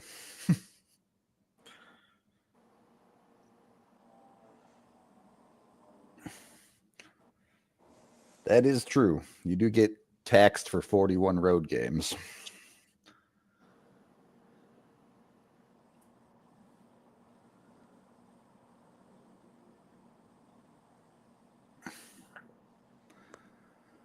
Austin says, my gut tells me we make one more move. Honestly, it might be two more moves, really. We'll see. It could be. It could be. But Austin's on the same path as we are thinking. And of course, there will be the obligatory random AHLer swap that they do every year. Yeah, usually you have a couple more days of that. Where's the Oscar Olesen for some other bum first rounder? That's usually a few more days, though. How many more 2014 draft picks can they get? But when is the American AHL trade deadline? It's probably like Monday or something. I don't know. Yeah, it's not today. It's later. Avs would never intentionally do this, but would finishing in wild card 2 rather than C3 to play the top of the Pacific instead of Dallas be preferable? Well, you're going to want to finish in wild card 1 because Winnipeg is almost certainly going to win the West. Yeah, you'd want to get the Pacific bracket, obviously. But yeah. I mean, yeah, that sounds fine, but what are you going to do? Like a handshake agreement with Minnesota so that they can go get their head kicked in round 1 against Dallas? Like, going to be a weird last 3 games of the season where both those teams are trying to lose games. Yeah. They're sitting everybody.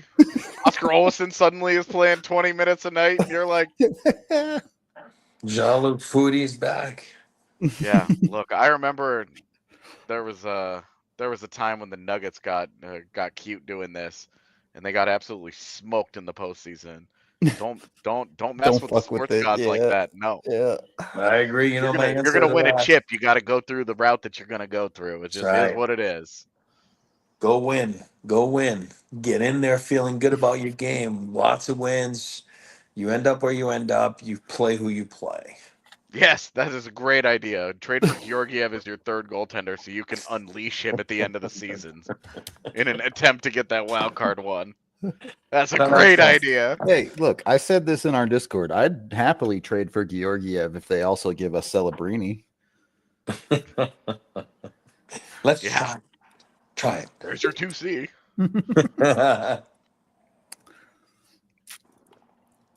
Mac, I got news for you. You've been shipped out, but you're now the 2C of where you're going. Could you imagine? He's like, "Excuse me, I'm Macklin Celebrini. What do you mean I'm the 2C?" Nathan McKinnon walks in. Sup? Yeah, right. Rough. I actually love the idea that Nathan McKinnon wouldn't say anything and he would bark at him. Just bark at him. You're in the doghouse now, boy. Also, okay, my bad. You're not Mac anymore. Yeah. I'm Mac. You're Clint. Yeah, that's right. You're just Clint. Oh, that's very funny. Oh, man.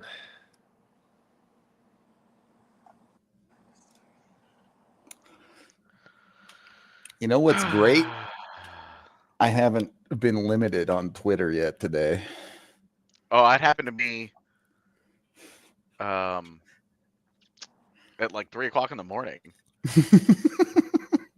I was like, homie was doom scrolling.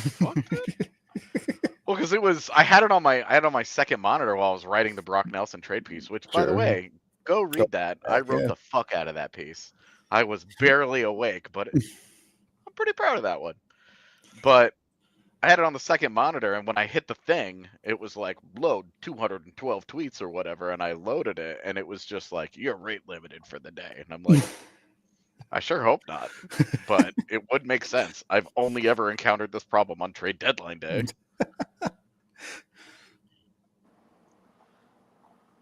All right. Stop negotiating. Somebody do something. Yeah. Stop negotiating. Start dealing. You ever watch Traders? Can't say like that I the have. kids, Jill and the kids watch that. Yeah, the part where Alan, they're sitting at the round table and he goes, "The time for talk is over." That's exactly what this feels like right now. All right, make some decisions. No more talking. How about this guy last night? Yeah, pretty all right. This dude wasn't bad either. Yeah, I was so tired last night. I put in my story that Kale scored 4 goals and 2 assists. Did it backwards. And somebody commented on it, and I was like, "Oh shit, I gotta redo that. My By the bad. way, Sorry." last defenseman to score 2 goals and get 6 points in a game. Paul Coffey. Yep. Hey. He was so good too. Koff was so good. Man, could he glide on skates? Boy, good player. I didn't have a proper appreciation for him. Yeah, I was a little too young for sure. Because I only saw the Detroit version of him, and I was just so Yeah. hardwired of fuck everything Detroit related. Yeah. Other than Sergei Fedorov, who I loved and Wow. Fuck continue to love. Fedorov. He can get fucked. Nah, absolutely not. Unbelievable. He was One of great. Micah's favorite players. Mine too. I got a sick picture.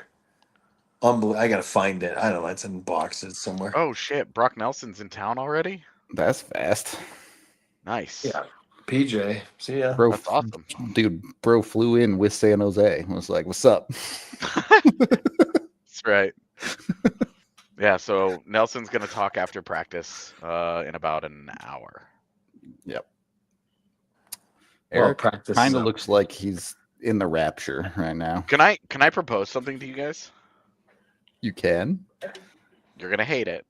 I hate everything. So yeah. Brother. This is why we get along. So they traded some stuff that they don't care about for Miko and then gave him an 8-year deal. Mm-hmm. What if in free agency this summer, the Avs just said, "Give us Jamie Benn"? No thanks. What if Jamie Benn and Gabe Landeskog on the same line? Definitely. No, I'm good.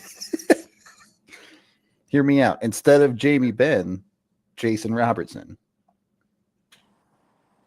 Okay, well, he's not a free agent. I know. Look, I also hate Jamie Benn, but part of that hatred is because he kind of rocks. Mm-hmm. At what he does, I should say. Which is not Munchbox. All right, you guys talked me back into it. Sam Bennett it is. My bad. I'm down for Sam Bennett way more than Jamie Benn. I'm into All that. right. Sam Bennett it is. My bad. I was just trying to think an eye for an eye here, but you can't really do that because it's Mikko Rantanen. So I'm like, great, just take their captain. Jamie Benn will be 36 this summer. Oh, never mind. I thought he was like 33. I'm good.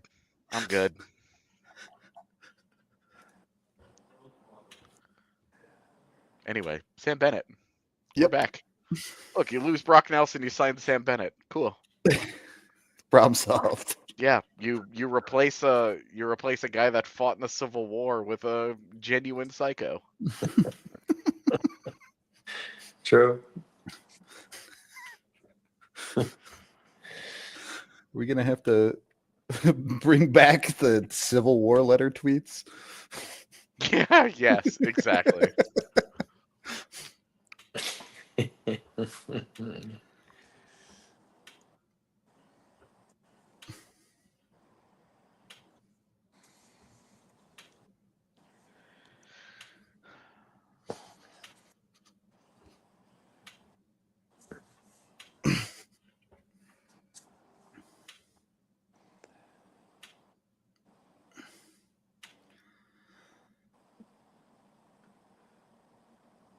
Thoughts on the Landy video? I didn't watch it. He didn't really say anything in it, did he? What was he gonna say? I know, like, what can you say in that situation? Yeah. But What was he gonna say? Hey guys, I'll be there for game 1 or whatever. Yeah. He'll give it an honest effort. I know that. But I mean, if he's playing, he's not playing till Right. playoffs. I will say that, like, it clearly he still believes that he can make a comeback.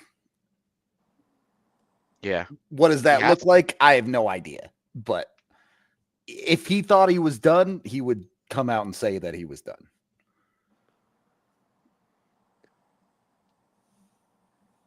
For sure. I truly believe that. He's going to give it a shot. Whatever that shot is, does it last 4 years? Does it last 4 shifts? Does it last 4 days? I don't know. I don't think he knows. He's going to give it a shot.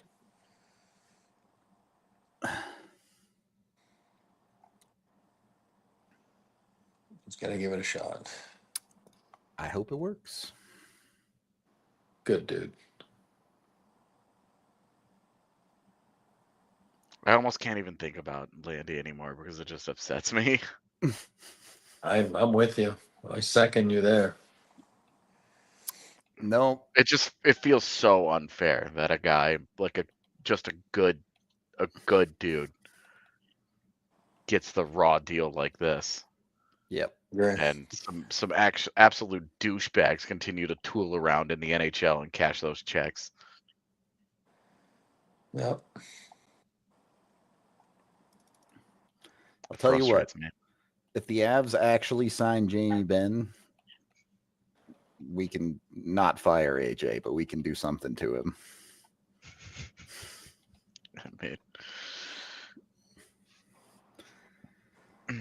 When Landy comes back, where does he slot in with all these changes? I mean, like, the dude hasn't played in 3 years if he comes back in the playoffs, right? So who the hell knows? Like, what can he do? Right now, you're talking like it's like Landeskog, Mittelstadt, and Colton is your third line. Yeah. We'll see. I mean, time will tell. His game will tell where it's at. You know what I mean? Yeah. Again, you can't judge it. How do you know? I mean, how you can't. It's all a question mark.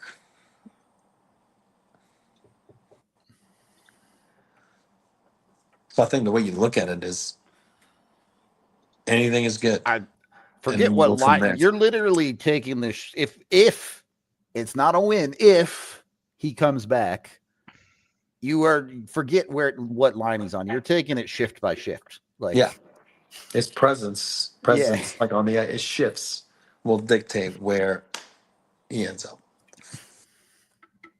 and everything's a gift in my book. So. Yeah, they're gonna play Dallas in his first shift. He's gonna go smoke Mikko. Just blast him, get suspended for 20 games, and be like, I'm done.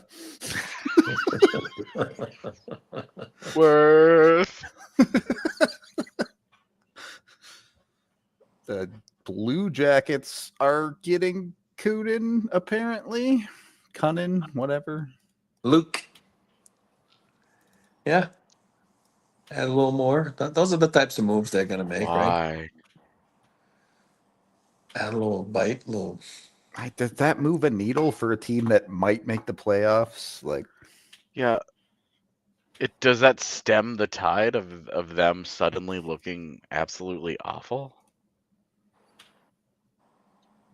Probably not. He's signed though, Cunnin, right? No. I thought he signed this summer. Maybe.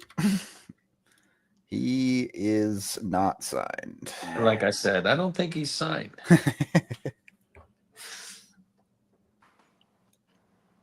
Not that it matters, but yeah, he's also making $2.75 million to have 18 points right now. So, yeah, I'm him. Ross Colton's making $4 million to score the same amount. I was gonna say it's honestly not so bad. You look at his underlings though, and that guy genuinely might be the worst player in the NHL. Like, is there a thing that you're being asked to do and you're bad at it? Well, then Luke Cunnin is the guy for you. And somehow Don Waddell was like, hey, I'm trying to keep this magical run to the postseason and getting absolutely smoked in round 1 going. Great. Luke Cunnin is the answer. Great. Character. He's all character. I think as we've seen this year, Character matters. lots of character already in that room. Charactering happening. Yeah, character matters. Ryan Lindgren, character matters. It does. Should Nate take the C until Landy returns or retires for next season? No. Even if you're giving the C away, it's going to Kale. C's are so overblown. God. Your leadership group's your leadership group. It doesn't matter who has a letter. Especially when they've been together for a while. It doesn't matter.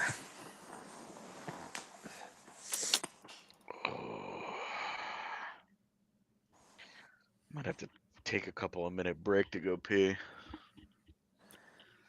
That's fine. Do what you got to do. Go ahead and I'll follow you again. Jim real quick to fire off this stuff. Let's get it started. Catch up on all my text messages that I've been getting.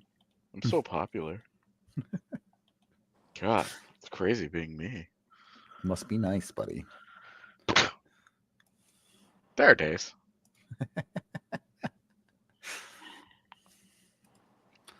You know who texts me? Your dog. Micro Center. Damn, about what? The NVIDIA 5070 arrives tomorrow at 9 a.m. You getting in on that? No, I don't have $1,000 to drop on a graphics card. You mean this sports journalism thing isn't Not quite giving that you lucrative. $1,000 graphics card money? I don't know.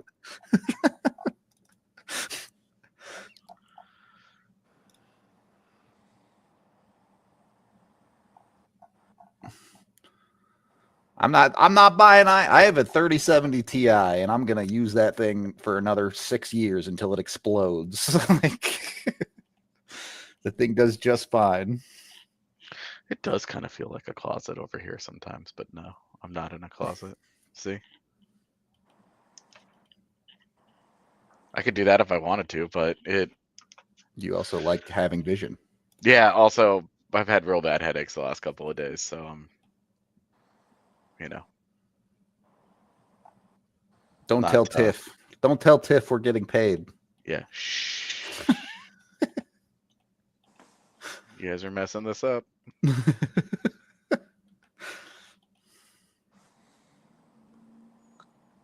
There's got to be more right now. There's nothing right now, man. Yeah, I mean Luke Cunnin. Banger! We still don't even have the return on that, by the way. Dude, what is that? What would you guys pay for Luke Cunnin? A sixth. Probably like a 4. That's And probably what it was. honestly, I don't even know that I would pay for that cap hit. I probably wouldn't Great. pay for that cap hit. All right. You have a 6th. You have a 4th. I'm landing. I'm Price is writing you guys. I'm going a 5th. It might be a 3rd. The actual answer is Columbus pays you a 5th to take him. Guys are mean. Nice kid. Look, I loved him in his draft year. That was my jam. Chicago, right? Minnesota. Was he mini? I thought he went Chicago first. Minnesota has this really obnoxious habit of drafting all the guys that I really, really like. It The would Matt Boldy one hurt. obviously they shouldn't do that, but would it not be pretty funny if the Avs like fake announced they were adding Patrick Nemeth again? A good waiver pickup. Honestly, the first time they got him, it was pretty good. The second time, not so good. do the Nemeth Soderberg part 3 tweet. Just a Run it meme back. tweet. But he had like size 16 skates, man. Like, oh my God. Those were freaking boots.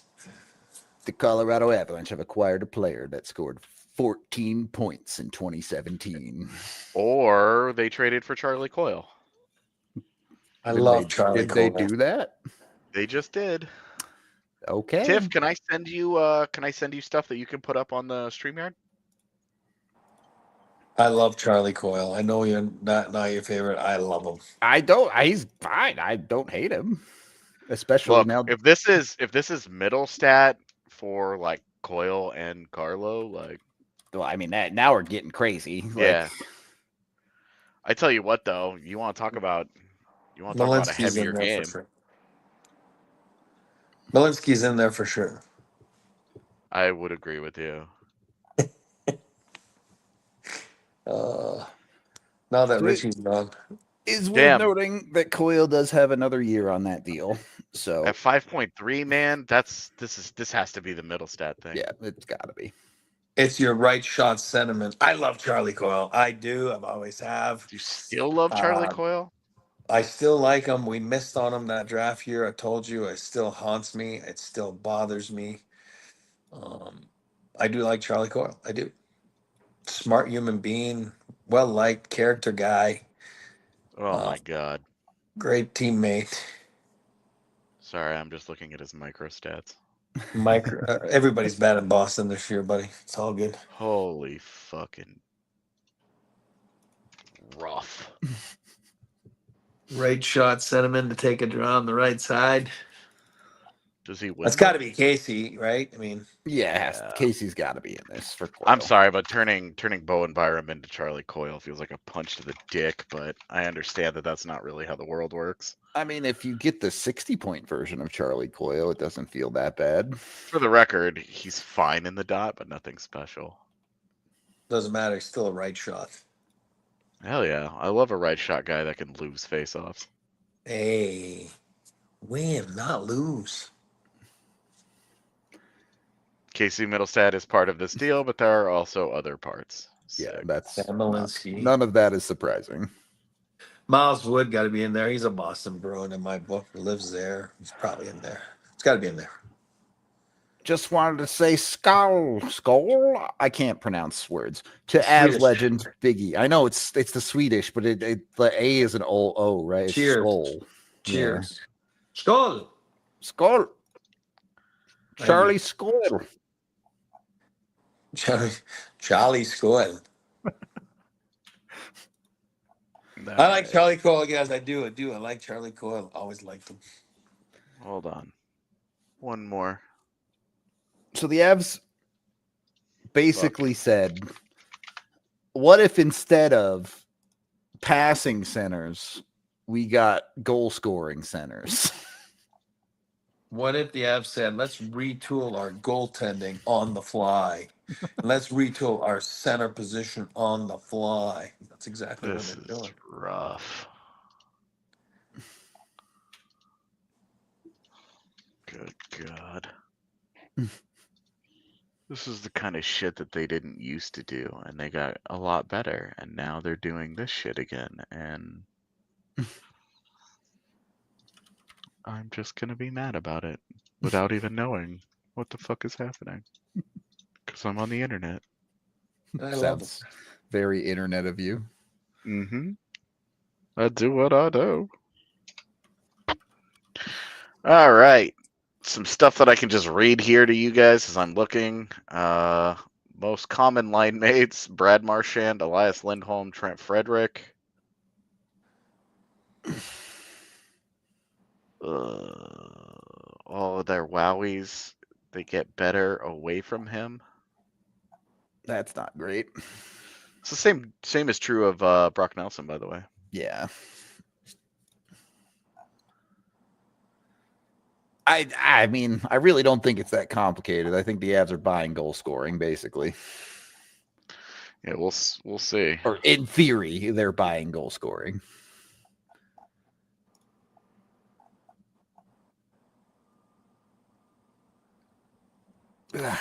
Look, if Charlie Coyle and Brandon Carlo end up in Colorado, this could be. If Carlo's involved, things get crazy. But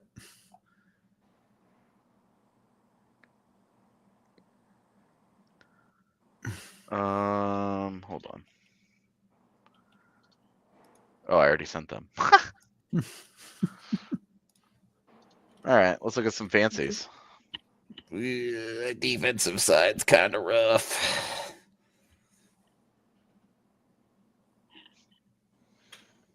Everybody's rough. Boston. I mean, it's how much of that is environment? Yeah. I get it. I get it. Charlie, they haven't had a bunch of guys on D. I mean, Swayman's a good goalie. If you look at his season, he's horrible. He's a good They goalie. also, well, I was gonna say they also have been going kind of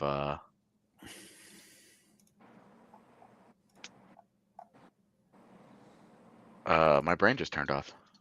So that's great. Love that for us. Yeah. I especially love that for me.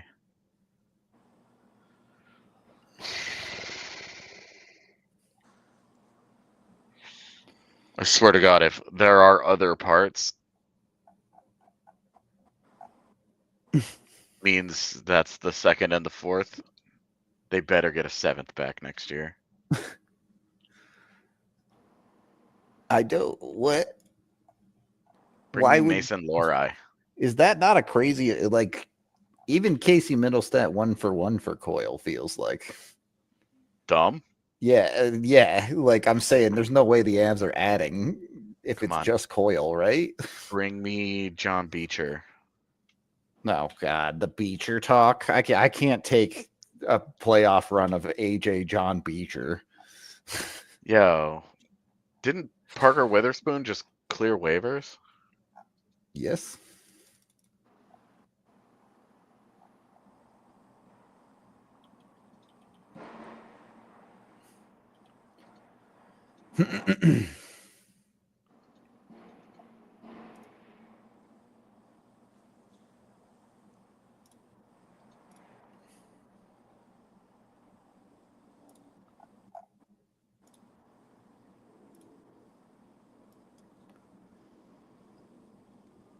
Ugh. Tiff, can you pull up the player card? Well, in these boxes, it might be a bad fit. Oh, okay, yeah, that one. The one thing that I want to look at here, do you see the teammates in the bottom right next to the competition in the net right next to it? That part really sticks out to me. Are his bad defensive impacts a result of the fact that he's being used as a hardcore shutdown D? Insane competition for his quality of teammate. Some guy from Daily Faceoff is saying it's Mittelstadt, Zellers, and a second to Boston. Are you fucking kidding me? I told you not to sleep on Will Zellers, but that's ridiculous. I mean, if it's for just Charlie Coyle, yeah, that's fucking crazy.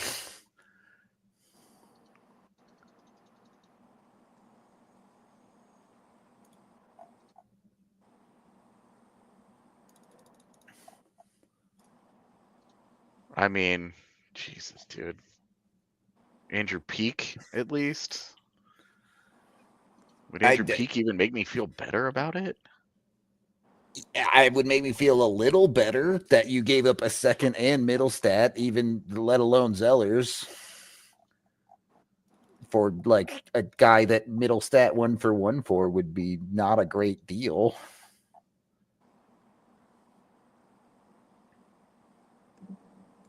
You guys are deal haters. I'm not. I mean, we have with a Brock huge Nelson. With Brock Nelson, there is a conversation about the guy's really good. You're giving up high level assets there, but the guy's really fucking good, right? You're trading for a guy who is producing less than Casey Mittelstadt right now, but making the same money. Right. I technically cost a couple $100K less, but you're not really saving anything on the cap for a guy. He's also significantly older. He only has 1 year extra, whereas Casey would have had 2 more. Sure, whatever. Maybe he fits the third line role better, but you're not getting value there on the deal if that's what it is. Again, we don't know. There could be more.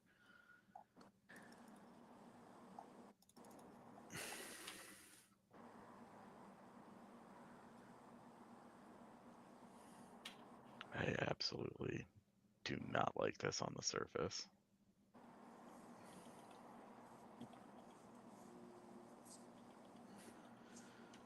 Let's go look at his skating data and just see.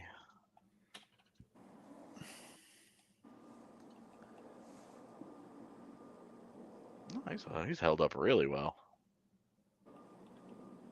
That's good. The perfect fit for the Avs. I love it. Perfect fit. I don't even know what the return is. I'm already loving it.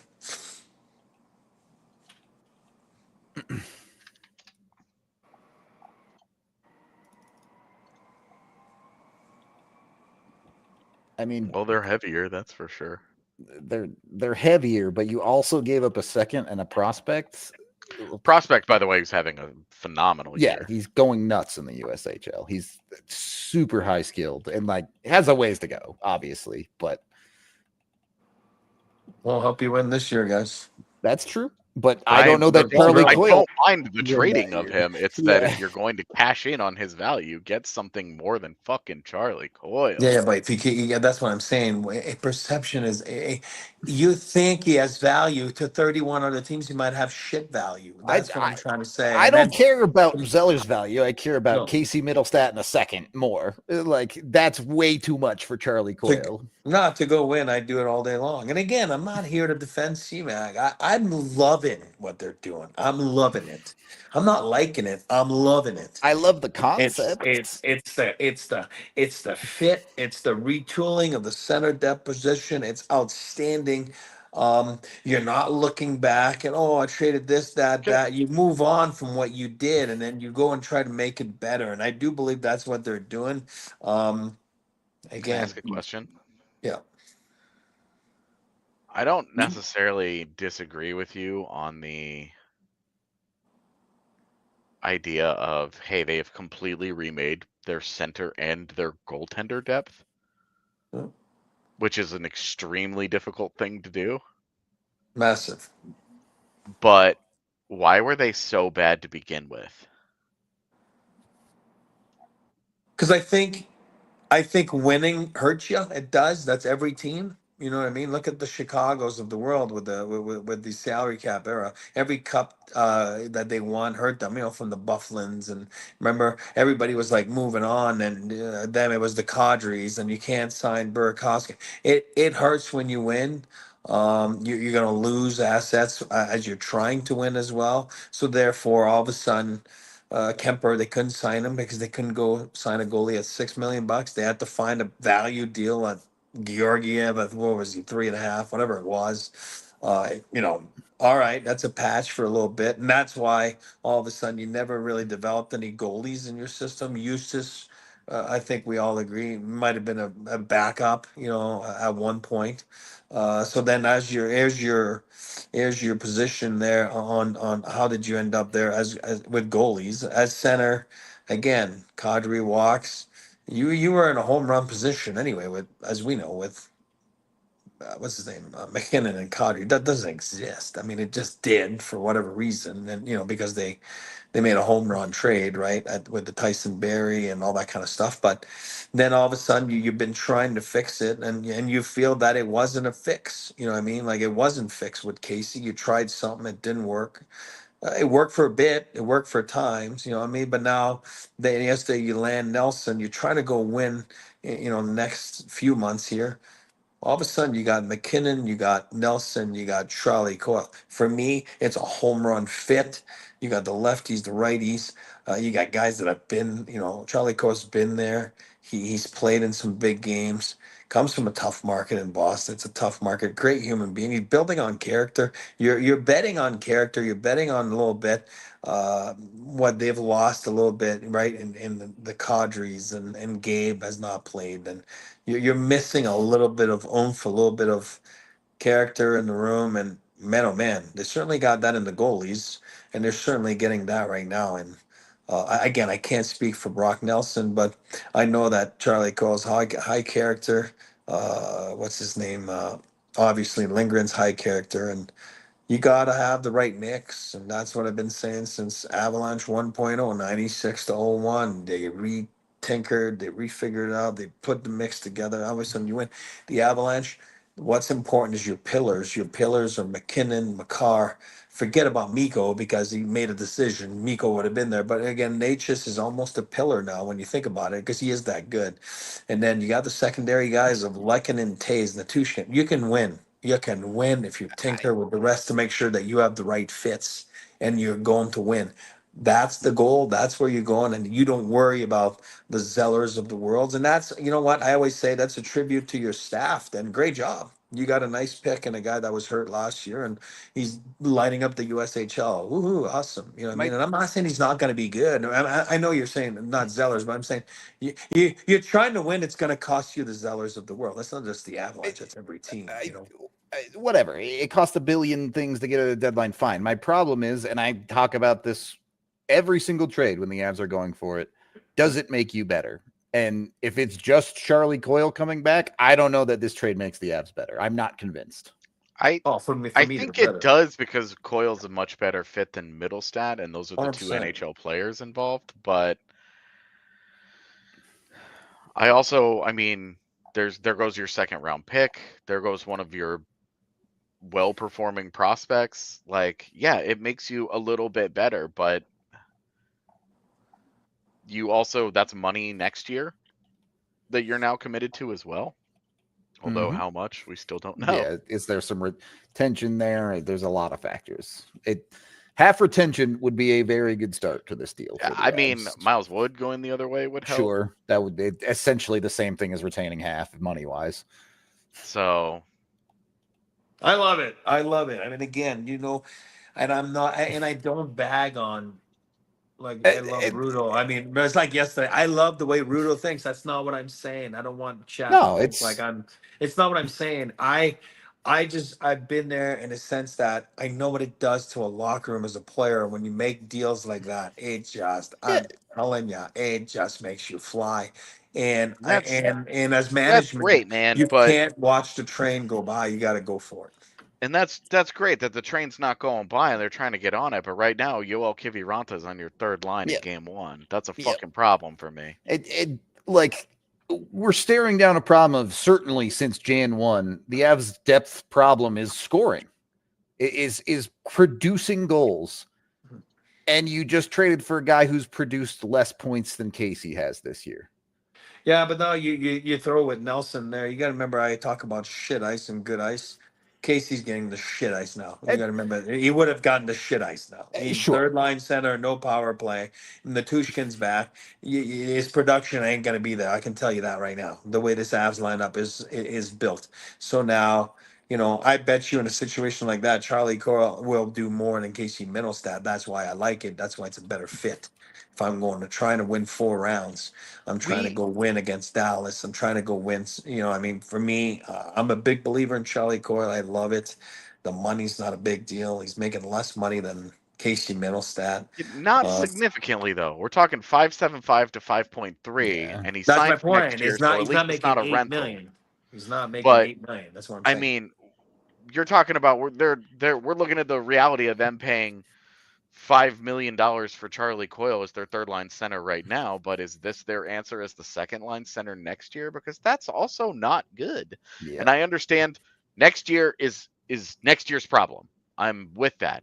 It's just, I'm fine with the fact that they just got better today. That Charlie Coyle is better for Casey. We talked last night. Casey Mittelstadt as a 3C didn't make sense. It wasn't going to make sense. But And this is fine. Like, Charlie Coyle is fine, but there needs to be something else for me to feel better about this. Like, is there another defenseman? Is there salary retention? Is there financial flexibility? Is there something else involved? So that's I want to see before I'm based on the pieces that we know of right now, I'm overly negative about it because it hurts. But I like Charlie Coyle at 3C over Casey Mittelstadt, and I have no issue with the Avs moving on from him. You look at a center depth right now of McKinnon, Nelson, Coyle, and Drury kicks ass. That fucking rocks. I don't think it's significantly better than Casey. I don't think it is. But I agree with you on this. If I find out in the next 5 minutes that, oh, Charlie Coyle is actually only 2.8 million, yeah, it makes way more sense all of a sudden. Like, now you're saving a significant amount of money. Now you're paying him like a 3C instead of a 2C. There's a lot better conversation there. Or if it's hey, we also have 6 other pieces in this and we're getting a Carlo. Yeah. But on the surface of what we know, I just don't think this is meaningful enough. First of all, I don't think Carlos part of this, so you would have heard I the don't- name leaked. Same. I agree, but Andrew Is Peak there- would also be tough because of the money that he's making. If it's Mason Lohrei, I completely changed my mind. This is a great trade, and I fucking love it. It they're won't not be. moving. So I don't know. Do they get a 3rd round pick back? Do they get something else in return other than it just being Charlie fucking Coyle? Whoa. His name is Charlie Coyle, not Sorry, Charles I Stephen am Coyle. still mad at Charlie Coyle for that bullshit ass series of his life back in 2014 where he was unbelievable in that 7-game series, Avs Wild.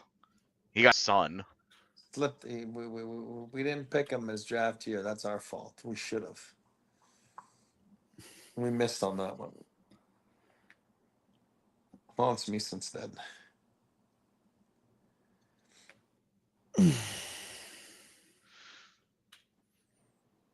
I'm loving this Avs team, boys and girls. Oh, I'm loving this.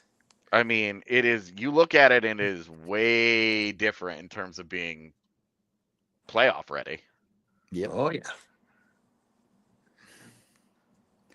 I'm loving this. Something else has to be involved in this, or I really am frustrated by that price. Agree. If both your deals are significant overpays, it does not feel great. That's And your call, though. That's your thing. I don't think that's an overpay. That's what you think. You know what I mean? And they're the ones making the calls to the 31 other teams, and you'd be shocked. And I'm telling you right now, the sticker value that you think, not you, I'm saying anyone. no, I If you're understand. not on those calls, it is deceiving. It is tough. It is, and again, listen, you would be shocked. Either way, high or low, of what value is of some guys, and until you make the calls and you know what they are, it's hard for me to say. Because for me, and again, I'm just going by on what I think. And for me, those are not overpay. There's no overpay trying to win. That's just me. That's the way I think, and that's why I'm more about fit.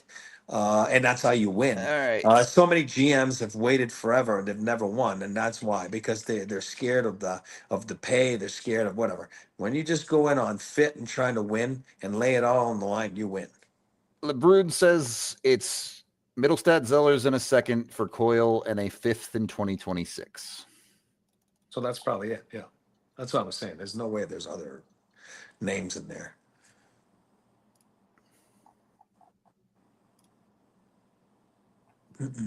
Doesn't say anything either way about retention, so I don't know. But Jesus Christ. All right, I'll be back. I gotta pee. okay, you do that. and like, here's the thing. And I said this the other day about Nelson too. I think the Avs have overpaid on both of these deals today.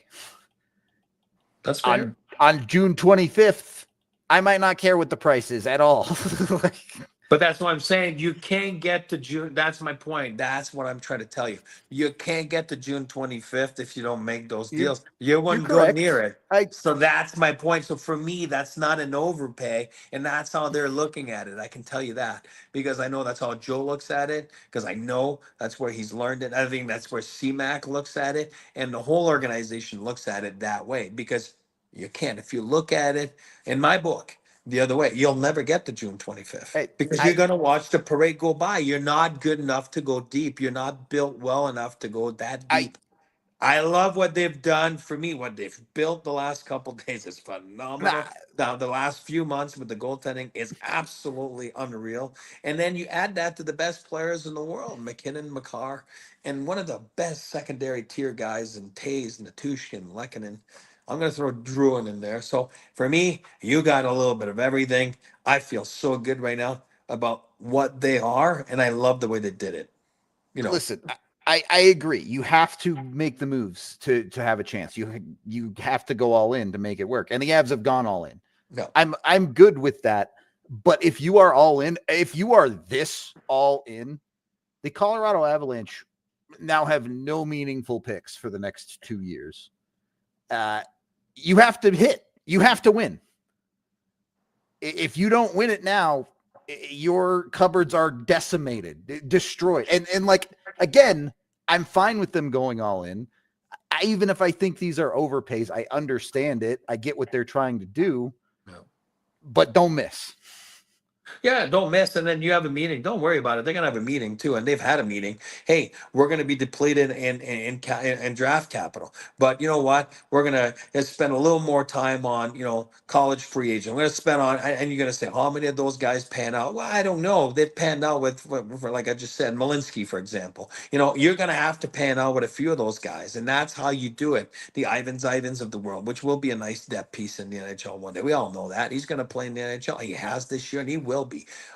So that's where you all of a sudden put your efforts as well, and then you make sure that you go back and get, for example, so I'm not bagging on Will Zellers. Go back and get another Will Zellers. What was it last year? Second, third round pick, whatever he was. Third, yeah, They because don't he was have any. hurt and They slipped. don't have any though. Oh, but that's why I'm saying, okay, great, but you're gonna have another cup, and that's Yeah, okay. if they have that part, great. I'd give up That's a million third-round picks. I know, but you won't get to the cup without doing what they're doing. But you And can't that's say every team. You won't get to the they cup. got the cup before they have it either. What's that? You have to do that to get to the cup, but you also don't have the cup yet. I listen. If it was that easy, everybody would win. Nobody would make trades, and then it's like everybody gets a ribbon, right? I mean, that's just not how it works. There's only one winner, and in order to get to the winner, in order to be the winner, you got to make steps. You got to make you got to lay your balls on the line. You do, and you got to believe in what you're doing. You got to believe in your staff. You got to believe in your core. That is one thing. You got to believe in your staff, and you got to go and do it. I mean, at the end of the day, that's why not everybody wins, because not everyone is able to put their balls on the line and go for it, because it's too hard to do, because it's too scary. I love what they're doing. I love what they've done. And I absolutely would do it the same way myself, because I love that thought process. I love what they're doing. They're not watching the freaking train go by. They are doing it, and they're doing it in a manner that makes sense, and they cannot waste the core years of the best two players in the National Hockey League. You cannot waste that. And Will Zeller is great. I'm using Will Zeller.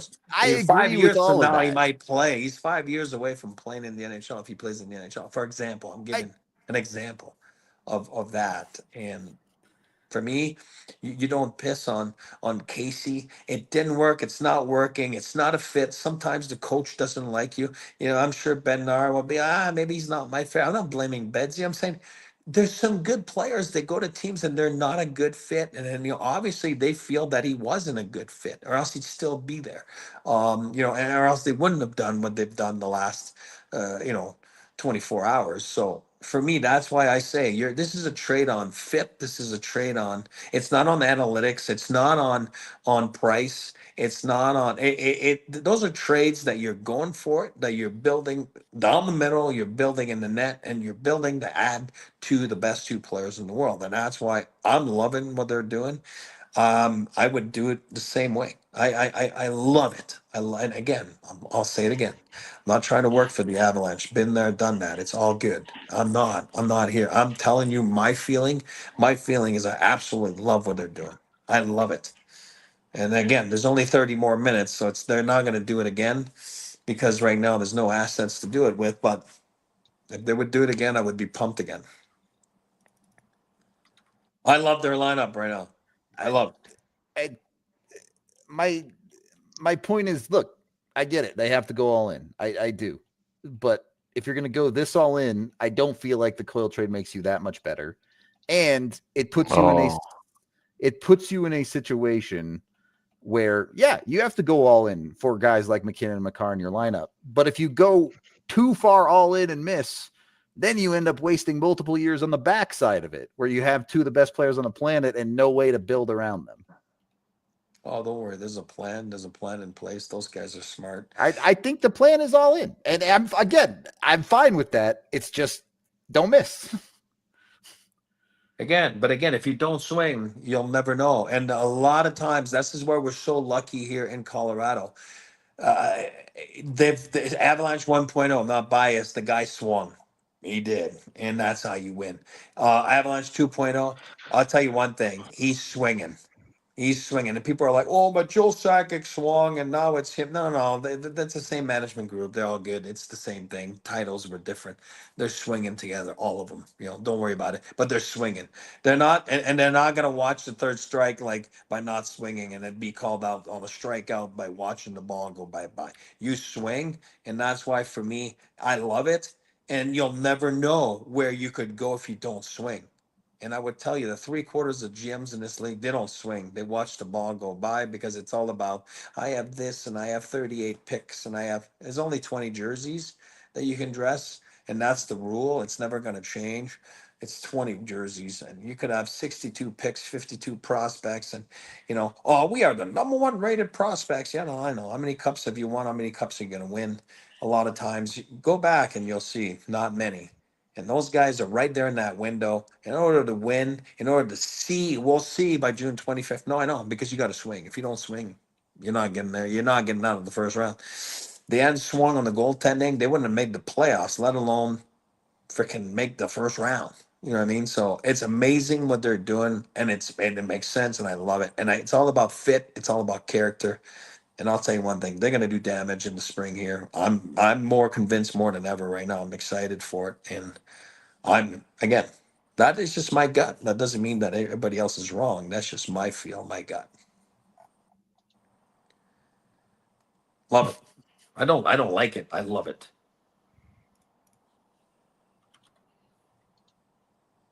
Because Price I've been there too so many times when people argue, like used to argue me like, oh, well, you could have gotten 6 first-round picks for this guy. And it's like, oh, okay, all right, come here. I'm talking about staff members, like staff arguing within the staff. And then you go, perfect, come and listen to this call. And then you're like, oh shit. Oh, okay. So, yeah. The That's other my gut. side of this, and I'm sure we'll talk more about Coyle and Nelson and everything when we get to our actual show a little bit later. Yeah. Do the Avs have anything left in the tank to get a defenseman? I do believe he's going to add a depth defenseman here coming up. Or he's got one that we haven't heard in the queue yet. Not the queue, because the queue is 30 more minutes, but Yeah. But still, it's started. It's backlogged.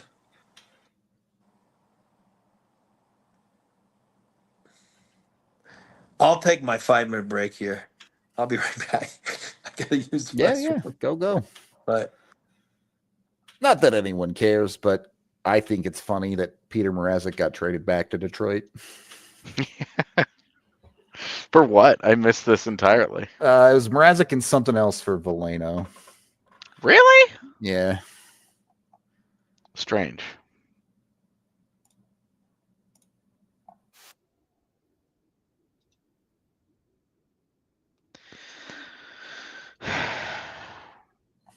I don't know. I'm processing this. Understandable.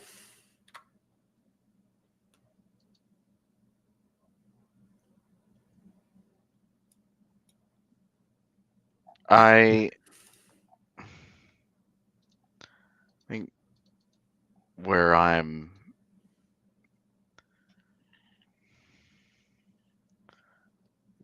iffy on this is that they're getting older and expensive. Because Charlie Coyle with no retention at 5.25, if he's your 2C next year, you're right back in this conversation looking for a second line center.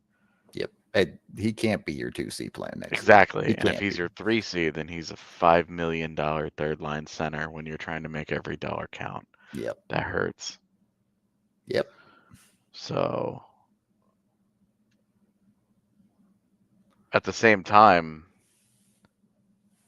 I don't think, in my mind, there's no. Sick. The AJ lag out. There's something in his mind, but we'll never know. We'll never know what it was. Should I just leave him on screen chat? And you can just look at that face forever.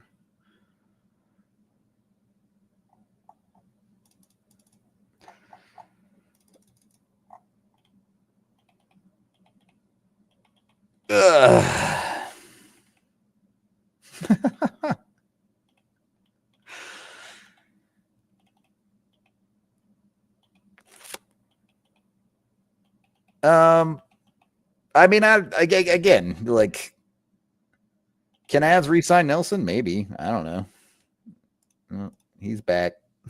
That was weird. It was weird because I could just hear you talking. Oh, yeah? Yeah, but the entire screen, like both of the screens went black, and so I was just like, Weird. yeah. Anyway, I don't think that it's, in my mind, it is undeniable that for the role that they will be asked to play, Charlie Coyle is better than Casey Mittelstadt in that job. How that value ended up being so close, I mean,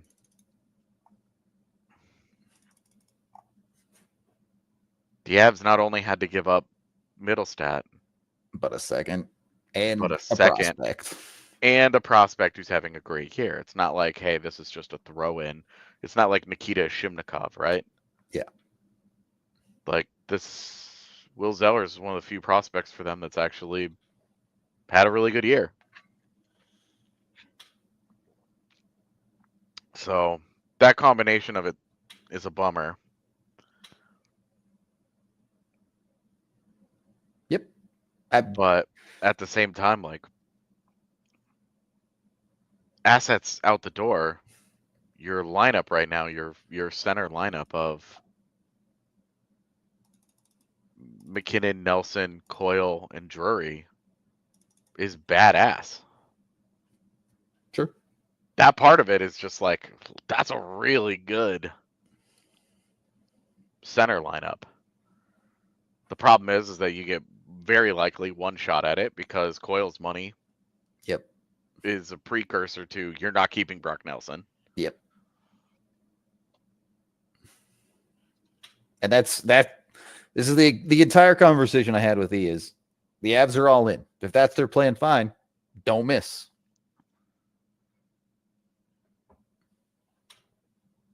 Yeah, they gotta win it.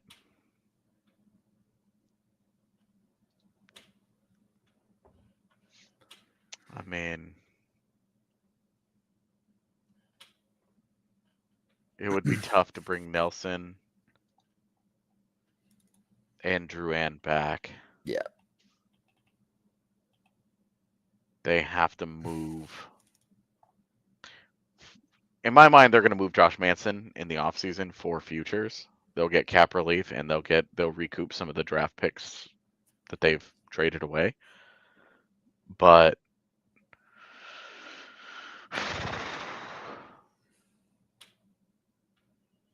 I mean, I love the boldness here from Chris McFarland.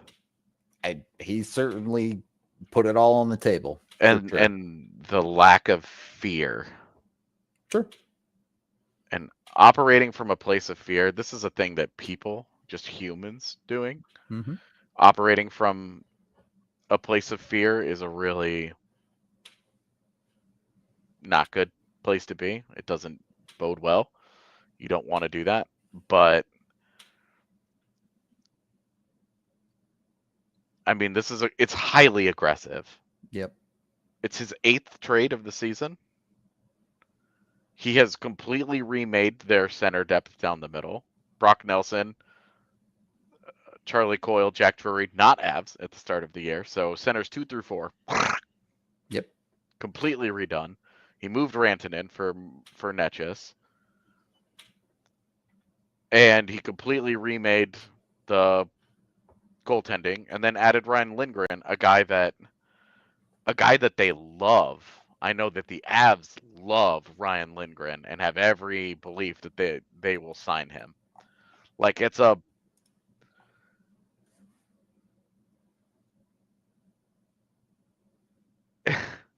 it's a lot of work done. I mean, it is. Yeah, It's a lot of work done, but there is no doubt that Chris McFarland has reshaped the Avs and has committed to going all in. Like that's the game plan.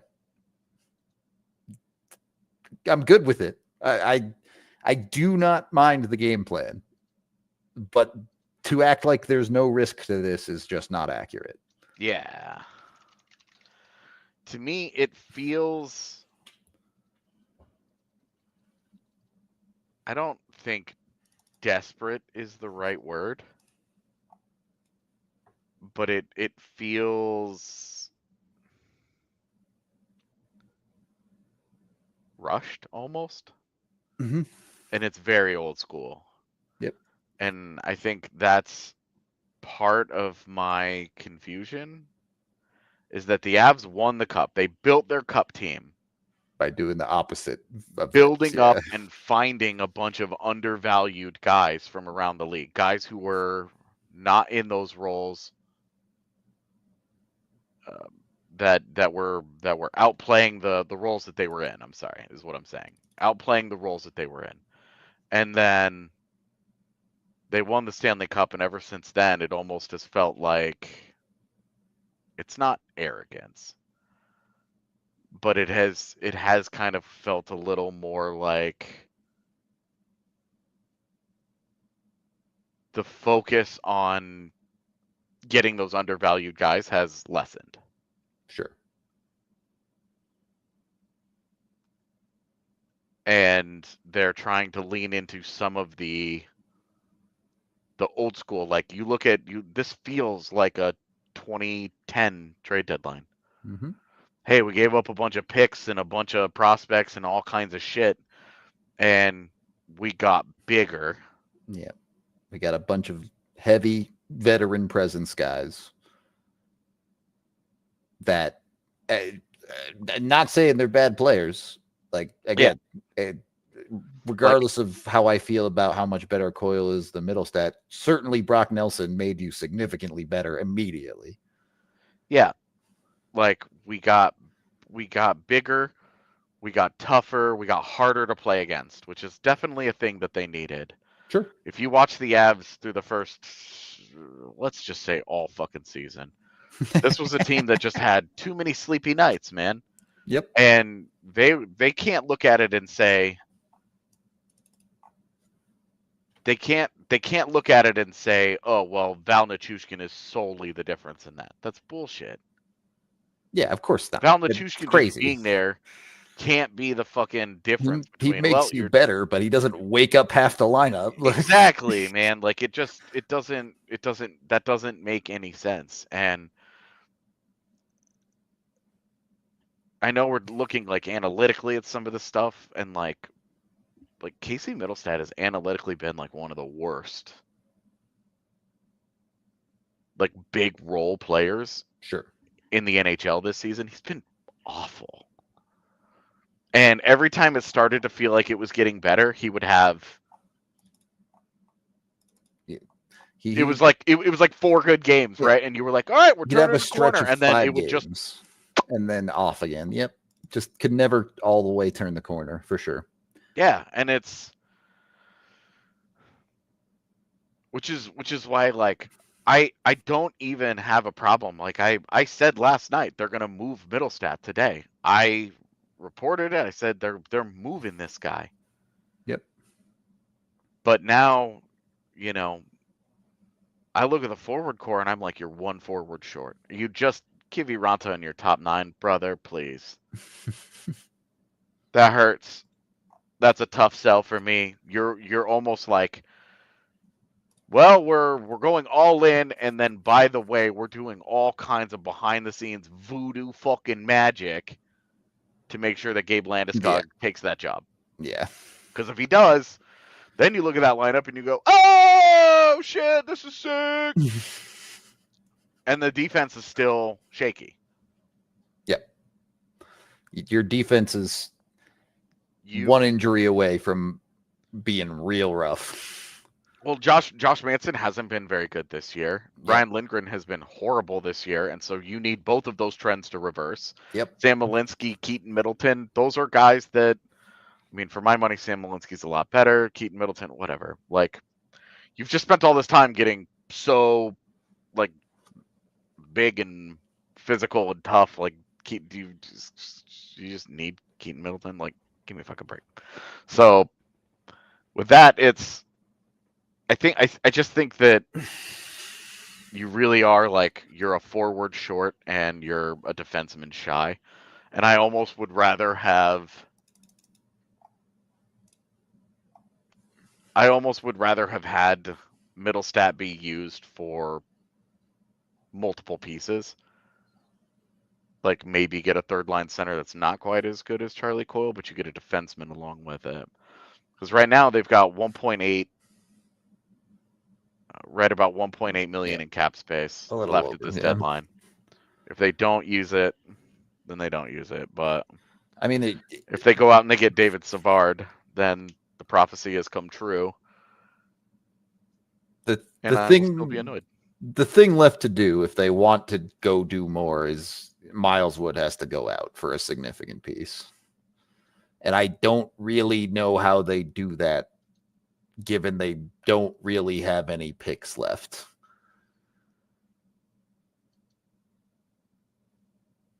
And I mean, look, if they're willing to move on from like Gulyayev too, and then we're talking about even more insanely all in as an organization. If it makes you feel any better, they were not wanting to do that. Sure, that does not surprise me. I think if they were willing to move on from Gulyayev, then Casey Mittelstadt would be a New Jersey Devil right now. Sure. Maybe I'd have liked that deal more, but we'll never know. Yeah. For what it's worth, Brock Nelson is already in Colorado. He's at practice today. So I think you can reasonably expect him to play tomorrow. We'll see how quickly Coyle can get in. Yeah, I was looking this up earlier. Where are they? Don't know. Boston, Carolina last night. Yeah, they did play Carolina last night. You're right. Oh, it's an easy to get here tonight. Now, where did they go though? Let's see. Oh, they don't. Another team with a couple of days off. They play the Lightning tomorrow.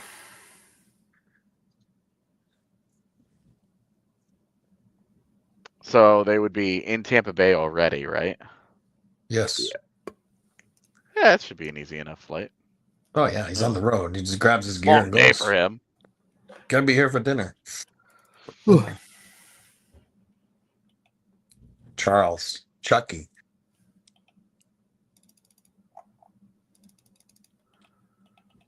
Yeah. I just wish there was one more forward and one more defenseman. You can never have enough. Yeah. I think I could probably live without the defenseman if they got the extra forward. I just really don't. Miles Wood, Kiviranta,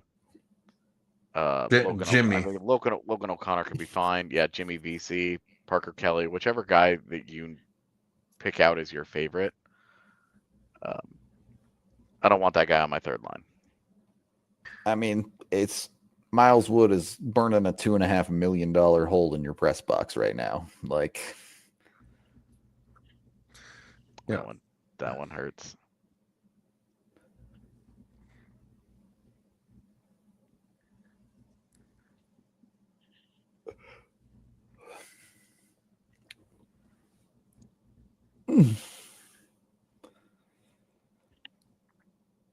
Yeah. Yeah. How close to getting to the paperclip can the Avs get? What does that mean? We're going backwards. We're going Yeah, back exactly. to the paperclip. From Bowen Byram to the paperclip. How many more steps do we need to go? What does that mean? Paperclip. The theory of the paperclip: you start with a paperclip and you slowly trade your way up to a house. Oh, gotcha. This isn't a theory. This actually happened. Okay. Guy did it. The guy that did it. This is the opposite of that. You start with a house in Bowen Byram and you go backwards. Now we're on our way to the paperclip. Is this a race? Are the Avs trying to race Byram to the paperclip and Carolina is trying to race Mikko to the paperclip? Is that what this is?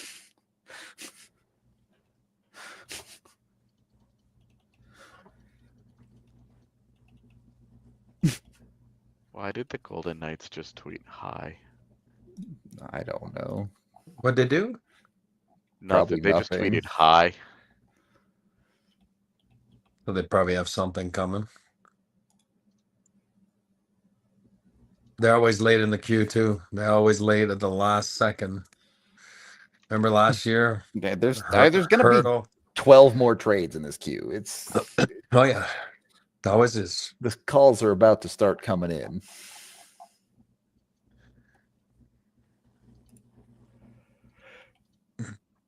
Oh man, my brain hurts. Yep. Yeah, remember over the summer when we were so excited about Calvin DeHaan, Eric Brandstrom, and Oliver Shillington as the bottom of your defense? None of them are on this team. Yeah, I mean they're under $1 million. Guys looking for jobs. I mean that's what they were. All three. Yep. Which was better than what they had. So for free they got those guys. You know what I mean? And a bunch of them had good analytics. And then the Avs decided we don't like analytics anymore. I want a new toy. Well, they couldn't play. I mean, again, Shillington hasn't been good. Yeah, I mean, Shillington is what it is. You never gave Brandstrom a chance, which Brandstrom will never know. I mean, yeah. And then DeHaan wasn't really a fit for the Avs. I mean, that's not with Brandstrom. It was Sam Malinsky outplayed him, so we felt good about it. And now we're like, hey, we need to upgrade on Sam Malinsky. Yeah. At the trade deadline, and it's like, cool. Just feels like a lot of evaluation that's kind of all over the place right now. Yep.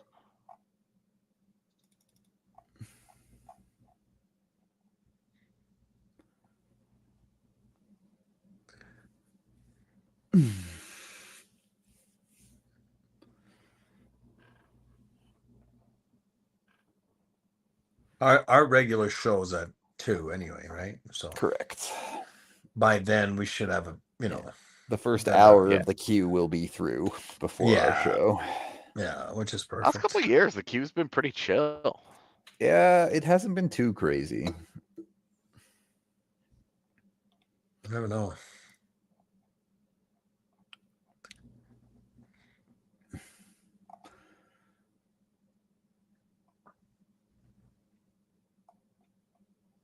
All right. Now we just need to create the AJ old guy trifecta, and they get Kyle Palmieri too. No, but AJ froze. Oh, he's back. It's fine. They said Palmieri was going to stay. Yeah, I know. Oh. I was just memeing. I mean, I tried to talk you into Palmieri like, what was it, like 3 years ago? Yeah. The deadline, and you were like, he's washed. All he's done is score 20 goals every year since then. He's been fine. I still really question the fit in Colorado, but yeah. He aged better than I thought he would. Sure. Oh my god. Well, they're definitely done. They might just add a little piece here and there, a forward or a D here, depth thing, but you're not seeing another bomb. Unless someone really wants a 2027 first on conditions. You think this Vegas thing is Marchand or is it Besser? They need a wing. So. It's Besser. Mikko Rantanen. Yeah, they just turned around and flipped him. And like, Yeah. got the deal, sucko. You guys got him to sign. We'll take him.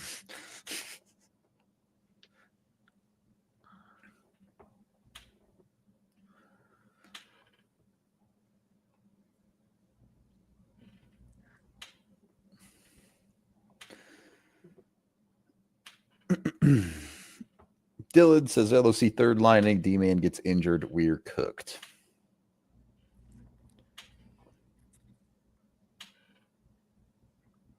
Yeah, I mean, Look, I know AJ really wants a forward, but there's like a universe where I can dream on the forward core as is. Yes, obviously the Landy thing, sure, whatever. But like, I think you're okay with the forward core, assuming 0 injuries. You can build something functional down there. Your third line might be a hair on the thin side, but if you can get a Ross Colton that is functioning better, you're fine there. You have a Jack Drury as a super duper lockdown guy in your bottom 6 that you can be a little bit flexible with. I'm scared of the defense, man. Nobody gets through a playoff run healthy, and if you lose one defenseman, you are in trouble. Oh, and we're talking about if one of these guys gets hurt. Josh Manson has not been good this year. Ryan Lindgren has not been good this year. And that's like you're sure you have guys that have struggled, and you'd still take them struggling over Keaton Middleton, in my opinion. Sure.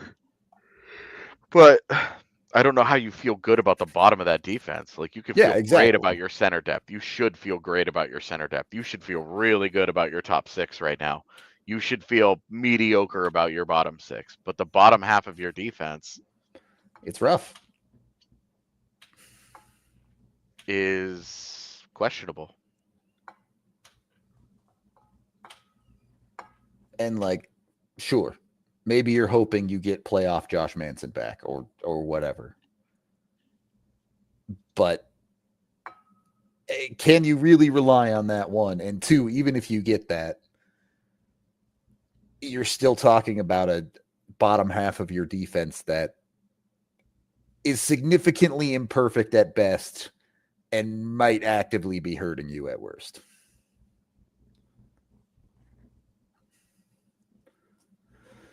$5 from Mark, who says, has the pressure of being all in plus Rantanen being in Dallas made this season less fun? Any loss will feel like hurts so much more than in past years. I mean, I don't think this is necessarily that much less fun than any year. But really fun. I think 22-23 was a lot less fun.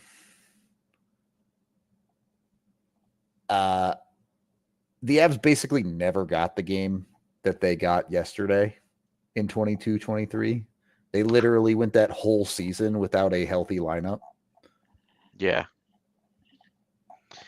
And that was the season where, with the will he, won't he with Landy, where, he's healthy, he's not healthy. And they didn't spend his money because there was always this thought of, he's coming back. And then he just never did.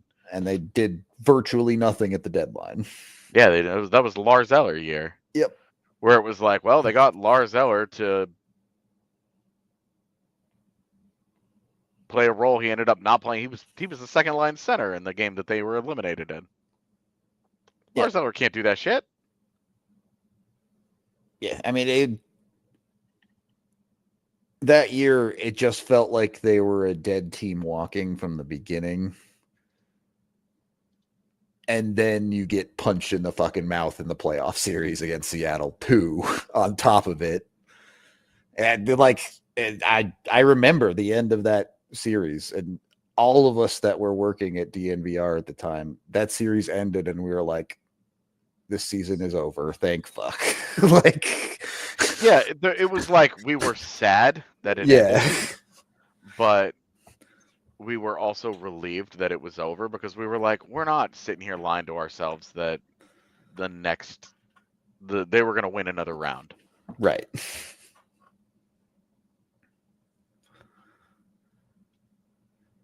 So Colton C experiment is fully over. I mean, for this season. Yeah, right now it absolutely is.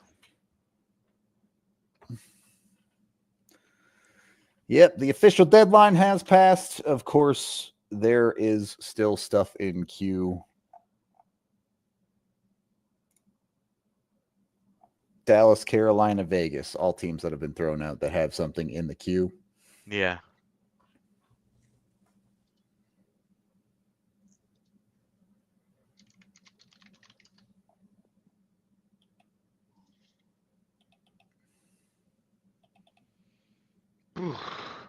Brock Nelson between Jonathan Drouin and Vlad Nichushkin. Val Nichushkin. That's nasty, man. That's pretty good. It's pretty good. That top six look real good.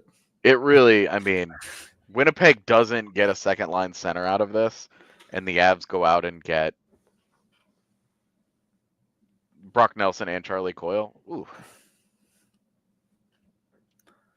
That bottom six is looking pretty freaking good too. You got Jack Drury, you got Logan O'Connor, you got freaking Charlie Coyle, Ross Colton, boy oh boy, and then all the other guys that if they can find a role, the VZs and the Cat and whatever, Landeskog, who knows. I like their bottom six. I like it a lot more than it was a few weeks ago. I think their bottom six is fine. If Gabe Landeskog finds the world's most amazing bionic knee today, I like their bottom six a lot more.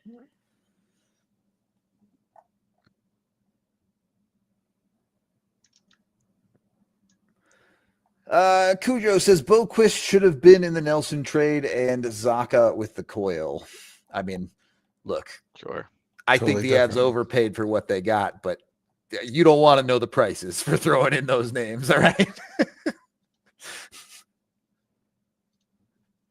And then $5 from Casey. Thank you very much. No, but Coyle's a better 3C than Zacha is on this lineup. It's not for me. That's not what I'm saying. I'm saying for what they paid for Charlie Coyle, if you're trying to add Pavel Zacha to that trade, the price would be astronomical. Again, you'd be surprised. That's what I'm saying. Like, you'd be surprised. Like, I mean, I'm just telling you. Like, Charlie Coyle's got a good value around the National Hockey League. I can tell you that. I believe you. I believe you. Yeah, if you don't think Winnipeg called on Charlie Coyle, then you're dreaming. You know what I mean? And then they're scared, and then they never get past the first round. You know what I mean? So that. Again, I'm not challenging. I'm not judging. I like Chevy, actually. What a wonderful human being. I'm not judging him. But I'm telling you that a lot of times GMs pass because they're scared. They're scared to be scared. And I'm not saying which Chevy was. I'm saying any GM X. A lot of times what makes you special, what makes you elite, what makes you win is your ability to go and put your balls on the line and do it. And a lot of times, this is why I say we're so lucky here in Denver for the past 30 years. They've put their balls on the line, have gone, and I've done it. And that's how you win.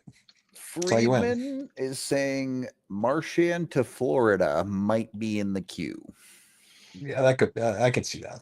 I mean, they're unloading. I mean, Frederick Coyle. Who else now? Boston. I can see Marchand.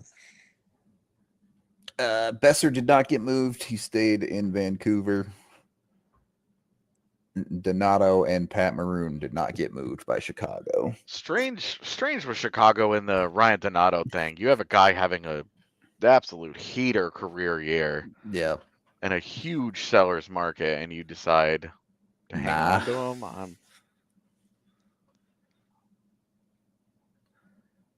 Tyler says, let's celebrate number 37 gone, and we can move forward. Now focus on cup number 4. I think it's actually illegal for the Avalanche to not have a number 37. So Charlie Coyle might have to take that number. Oh, yeah, that's right. 13 is taken. Val, that's right. I forgot about that. That's why Brock Nelson's wearing 11. Yeah. All of his numbers were taken too. What was Nelson again? Oh, 29. 29. Yeah. Yeah. Yeah. Yeah. And he couldn't do the number flip thing and take 92. That's also taken. Yep. That's right. Or the year he was born, 1912. You know what I mean? Yeah. No, I'm kidding. No, I'm just kidding. 1921. 1921. There you go. That's better. I don't know why I said 12. Yeah.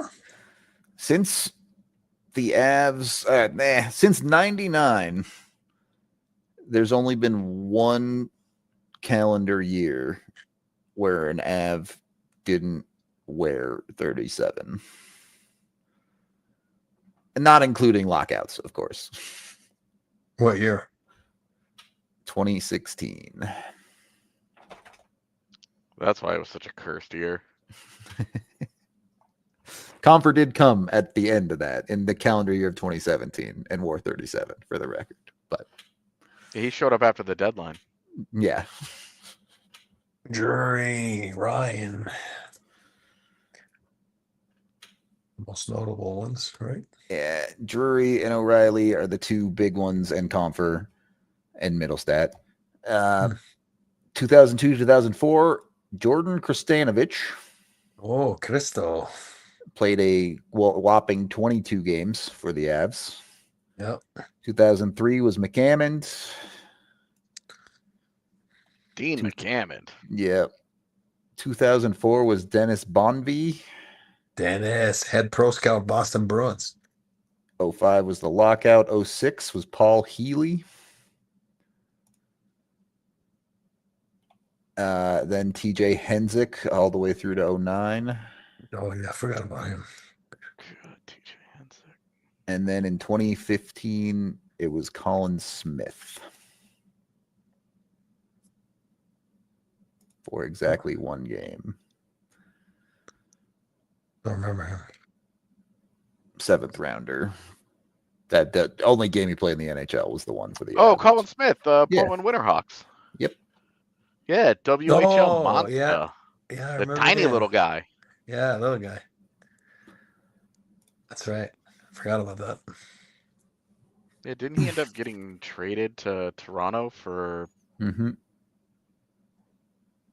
like that. somebody? He was part of something for sure. See the Sean Matthias deal? Yep. Boom! Good pull.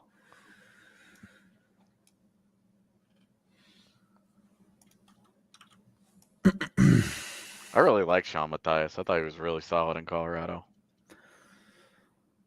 Yeah. I mean, both of their deadline ads were fine that year. It's just they weren't good enough to be buying at the deadline that year.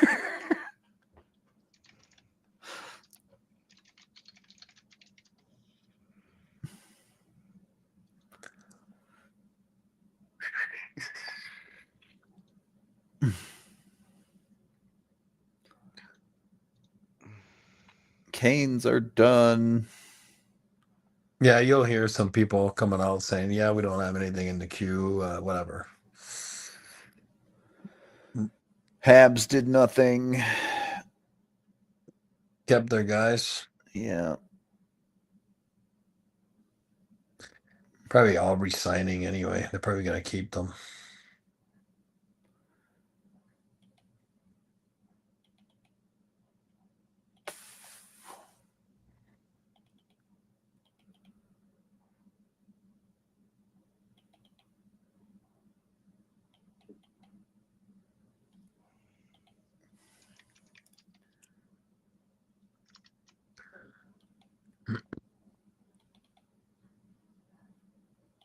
Avsman is tweeting out weird stuff. Who is? Avs Twitter What they say. has everyone's perfectly normal chill Friday going. Great joke. Oh, so the Leafs traded for Brandon Carlo instead. That's gonna annoy me. The Leafs actually traded for something they needed? What in the world?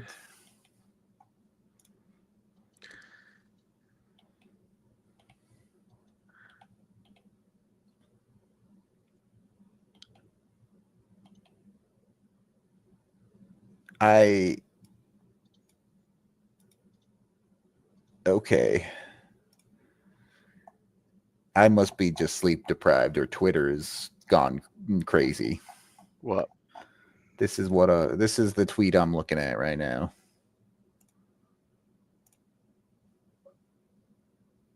Damn, that's sick. Hang on. There you go.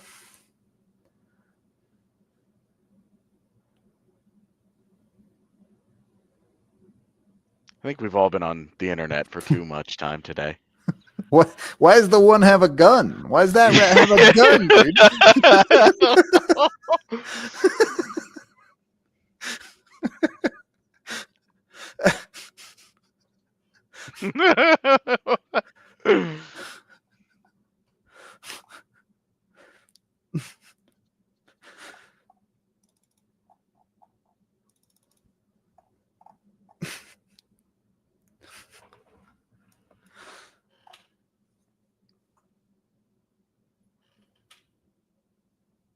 I'm really curious to see what it costs to get Carlo.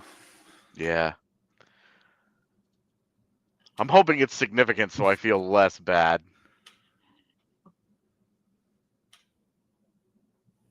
Utah apparently did an AHL deal. A little surprised they kept Michelli. Yeah. I talked about this in Discord too, but that organization spent the last week ensuring they'll be mediocre forever. Yeah. They just keep signing the same dudes over and over and over, and it's like, great. Yeah, we'll give him one more year, I guess. Whatever. Yeah. Bill Armstrong's quote was insane to me, where he was like, these guys have earned the right to stick together. And I'm like, they're in 11th place in the West. There are 16 teams. You got to be There able are to pull double the number of teams ahead of you than behind you. And they've earned the right. Got to be scared to pull the trigger. You live with picks, live with prospects, but you don't win. You got to win. You win by pulling the trigger. That's how you win. That's what that rat does. With that gun. Damn, he's pulling the pistol trigger. The rat lives. Marchand lives.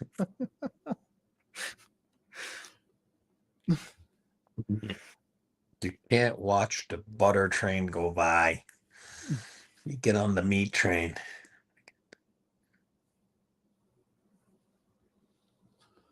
Look, I see you saying Timmins left practice, but I know Connor Timmins' injury history. Yeah, right. That thing could be just as likely to be a hangnail as anything else. Like, come on.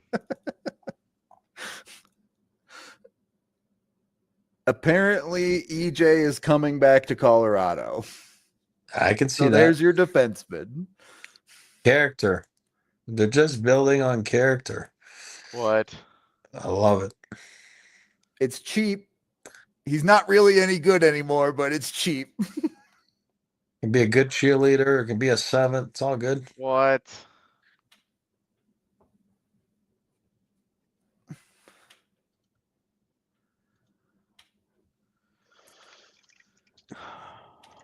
This better be for dick all. He's not good anymore. There's as long as they didn't give up anything real, it's fine. If they touch those 2026 sevenths. It better be the 7th this year. That's their last pick. There you go. We don't just forget the draft at DNVR this year. I'm good. It's remote anyway. Yeah, they said draft's remote. Let's just take it off, boys. Oh, Let's they not still have even... that 4th. Shit. Turn into something. Well, there's your right shot D, I guess, dude.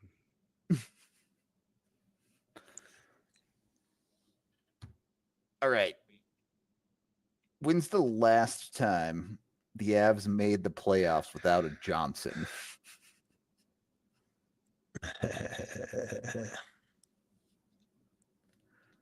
I don't know.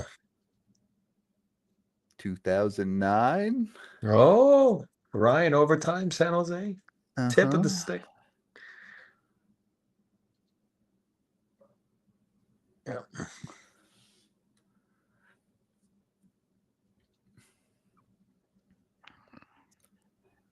Wow. Utah traded Shea Weber's contract.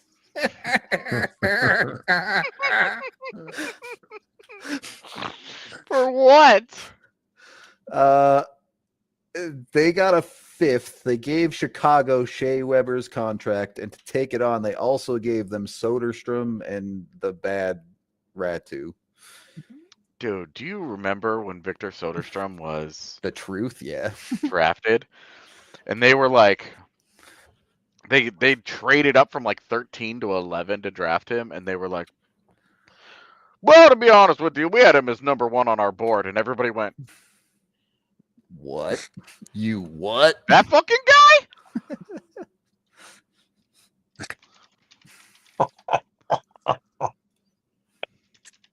Oh, AJ.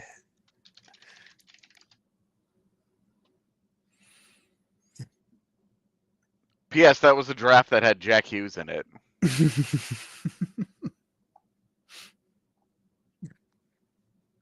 That was Jack Hughes, Kakao, Doc, Byram, Also, the Turcotte, org that Seider. traded up to 5 to draft Barrett Hayton, so Instead of Quinn Hughes.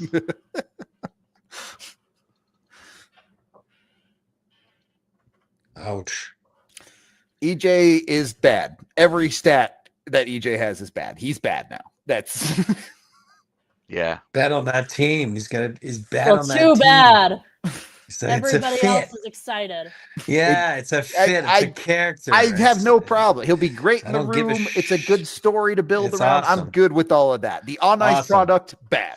On a bad Well- team. On a bad team. These Yeah. numbers will not be bad with the Avs. They won't be. I'll bet you they are. No, they're Bet you not. they're gonna be They bad. won't be. They won't If be. he's Not with even that team. playing, they're going to be No. bad, but it's fine. No, I'm they not won't worried be. about that. Not with that team. He's on a bad team over there. They're bad. We got the whole You know- DNVR chat freaking lighting up over here. The You know, Slack. part of the reason that it's a bad team is because they've played Eric Johnson as much as they have. Shut up, AJ. All right, I'm sorry. Leave him alone. He's the uncle we all wanted. Imagine. Chemistry. Oh my God. Could you imagine EJ and Gabe, game 1, the playoffs? Well, Oh. EJ won't be in the lineup, but yes, he'll be Oh. right there. He'll Never be mind. in there. No, but he'll be there. No. No, I'm good. EJ not in the lineup. I'm good. Perfect. he's just in the press box. Yeah. People don't understand the importance of chemistry and locker room, and I hear so many times people think, my this God. is not a big deal. It's a huge deal to win. It's a huge deal to win. Chemistry. Fabian Zetterlund got traded after all, dude. Did he Oh, wow. really? Yeah, Where to to? Ottawa. Okay. Doing stuff today, kind of. I will say, if you were to look at Eric Johnson's player card, it's better than Ryan Lindgren's. Well, that's something. I love Ryan Lindgren in Colorado. I love it. If EJ tried to lay a hit, he might actually turn to dust, to be fair. Yo, you got to be careful with that. It's true. I love EJ. I do wonder I don't know. Again, I guess I just want to see the price of this. Yeah, same.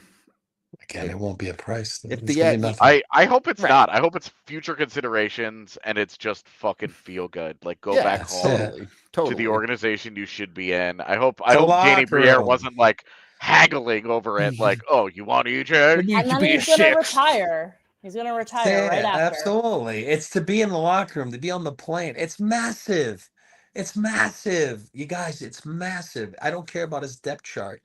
And I'm not bagging analytics. I'm just telling you, this is not about his fucking depth chart. It's about being in the locker room, controlling Nate, being on the freaking the plane on the bus, being in team meetings. That's what it's about. That's what they did. They're banking on this deadline's been about character. That's what it's been. Because they've lacked a little bit of character the last couple of years. They have. That's what this deadline screams to me. It does. This deadline has been about assassinating my character. It's just testing it, brother. It's just testing it.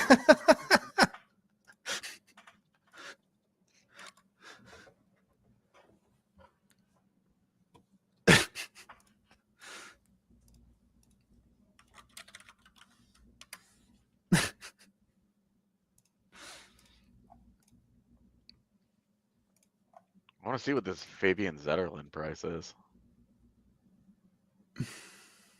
I really don't understand what Ottawa did. The Josh Norris for Dylan Cousins They just thing, did stuff. Like, they did stuff. it made no sense to me for either one of those teams. I'm like, neither one of you are getting like better or worse here. You're just getting different.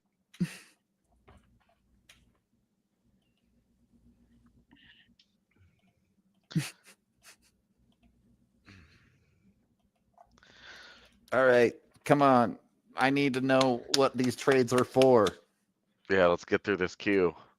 I know the value of Shea Weber's contract, but not Eric Johnson.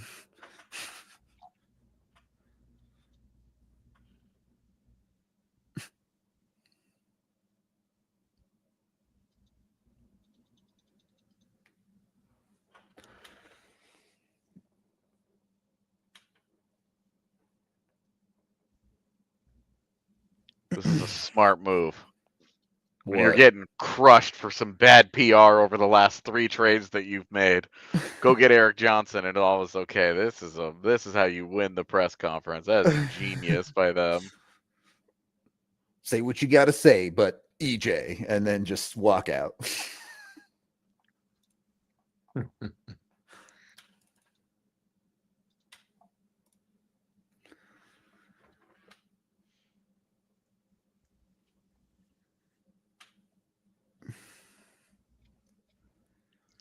I mean, Better not touch those 2026 sevens. if EJ cost them anything meaningful, why did you do it?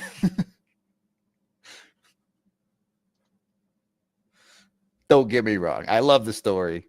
It'll be super fun to have him back around. But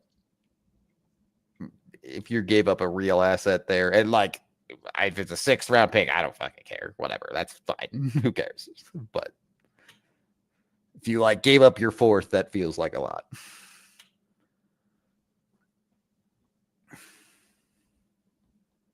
If it got done in time, Buffalo sends Yoki Hario to Boston?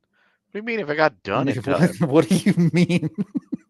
Oh, We're yeah, 20 no. minutes past the buzzer. Like, Yeah, but I'm telling you, there's exceptions. There's the line. I'm telling you, it's a zoo at the last second. It's a zoo. So I get it.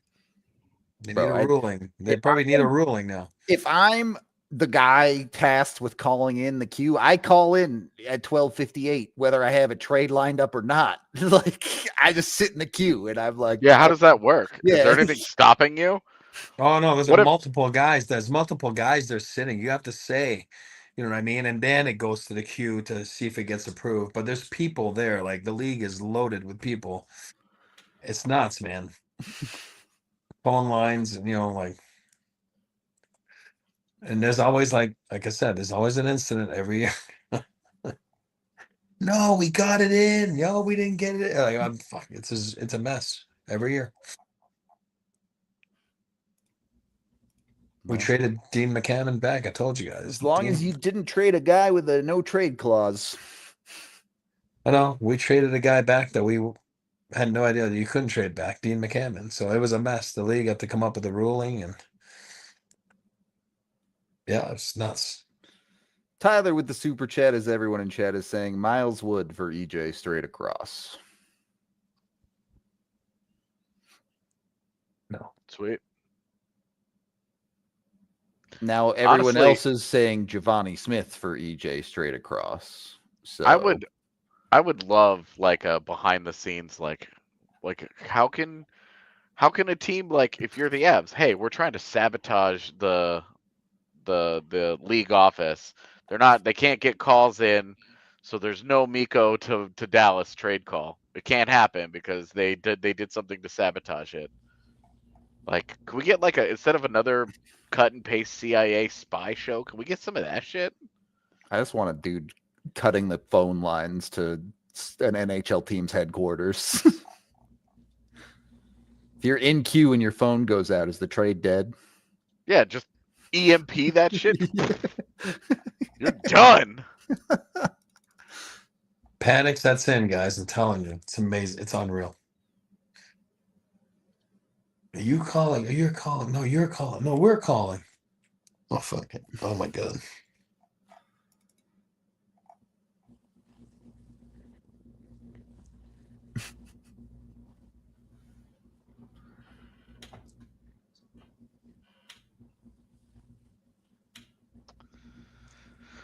I mean, the Eric Johnson is, assuming it doesn't actually cost anything. The Eric Johnson thing is just fun. It's a cool I'm story. good with it. Yeah, really, same.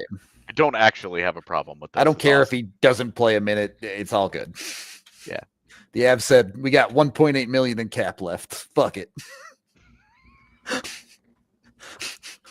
We're not making any of the other deals. We're out of fucking draft picks.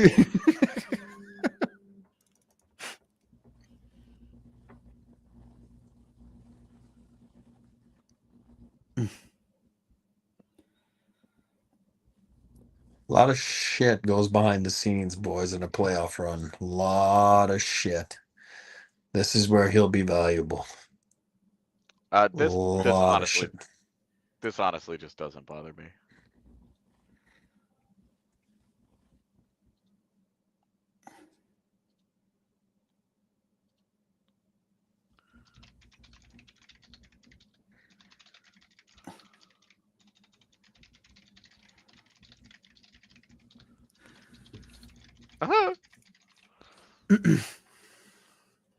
I love when I tweet out about Eric Johnson and I just said, I mean, okay. Yeah, accurate. Yeah, and this person responds to me, every time I see you on my timeline, it's just negative shit, LOL. Dude, Buddy, that's a projection of you, my friend. I literally said, I mean, okay. Great. Why are you being so negative, AJ? More is it- Eric Johnson in my life is a great thing. I love EJ. Why are you guys just so negative All right. about everything? Now here's an interesting conversation on Twitter that's happening in my mentions right now. Worst run franchise: Buffalo Sabres or Colorado Rockies? Buffalo Sabres. I would agree. What a mess that is. Buffalo Sabre. I'm sorry, but the Sabres in a sport where half of the teams in your conference make the postseason. They haven't made it in over a decade. They are pushing 2 decades. The Rockies had a 3 straight years in the postseason stretch right before they dismantled all of it and lit it on fucking fire. But easily the Buffalo Sabres. All of the things that have gone wrong with the Rockies also apply to the Sabres. Yep. Except they have been way fucking worse. Way more inept.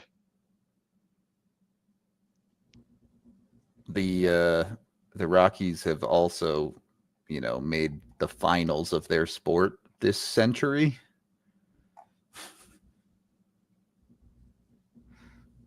Yeah, I guess the 99 was the last time that the Sabres were there, huh? We're in the finals, yeah.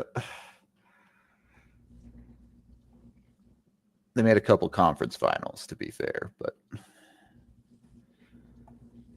yeah, those Danny Briere, Chris Drury Sabres teams were good. I don't understand. I don't understand how that team didn't do more damage, man. So Ottawa got Zetterlund, Robbins in a 4th, and San Jose got Ostapchuk, Gregor, and a 2nd. Whatever. Just a mismatch.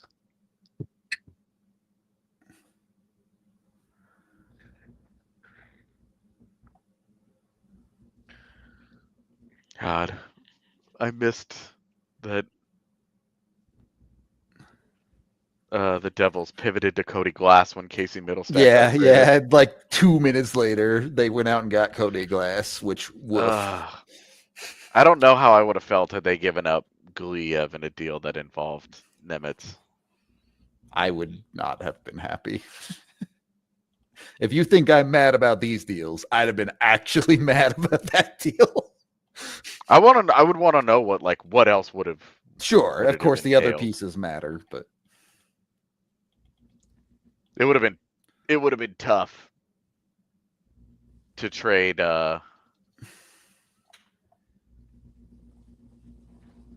It would have been tough to trade Cal Ritchie and Mikhail Guliev on back-to-back days. took the fucking sledgehammer to the cupboards. We're going open air kitchen, boys.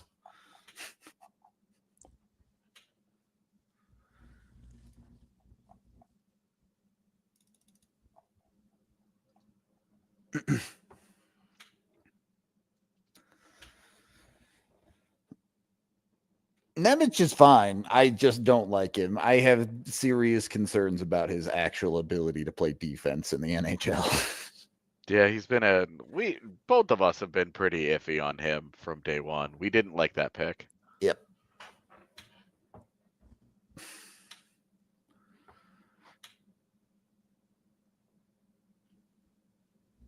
Bush scored a nice breakaway goal. I genuinely think bringing EJ back is nothing more than like feel good story and a guy that you know is liked in this locker room. Yeah, it's vibes. Yeah. There's It's nothing huge. wrong with vibes. That Yeah, fucking huge. rocks. It's all good. Like I have no problems with it. It's just that you're not bringing him to play hockey, really. He'll play hockey if he has to. Yeah, and if he ends up in the lineup for you, honestly, better than Keaton Middleton. That's a fair point. It's going to be huge in the locker room. It's huge. It's huge, huge, huge, huge. And it's not a guy that comes in and has to tiptoe. Buddy, he's lived with those guys. He's lived with Mac for years. Lived in the locker room. I mean, not going to tiptoe around Mac. If Mac's barking too much, then he's there to be like, hey, pipe down. Trust me, you need that, or it gets out of hand. Because there's a lot of testosterone in the locker room. There's a lot. So you need guys that are able to tell guys what's up. That's why he's there. Plus, now he can retire here. Huge.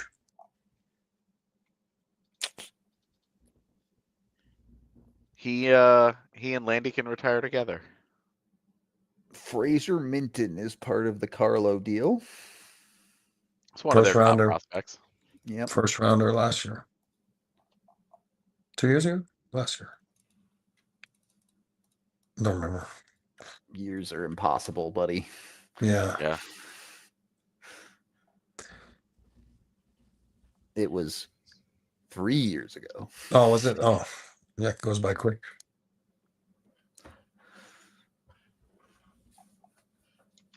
And technically a second rounder also. Minton was a second rounder? Yeah, 38. Wow. 38th. I mean, a decade from now, that will be a first rounder.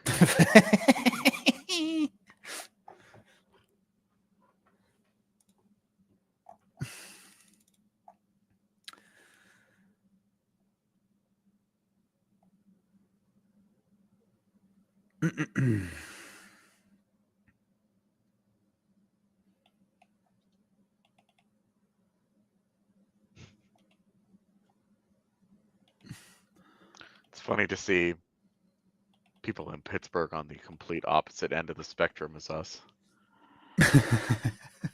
This dude tweeting out, collecting draft choices as the Penguins are doing is fine, but you can't use them all and sign every prospect you claim. At some point, those picks have to be used as assets in trades.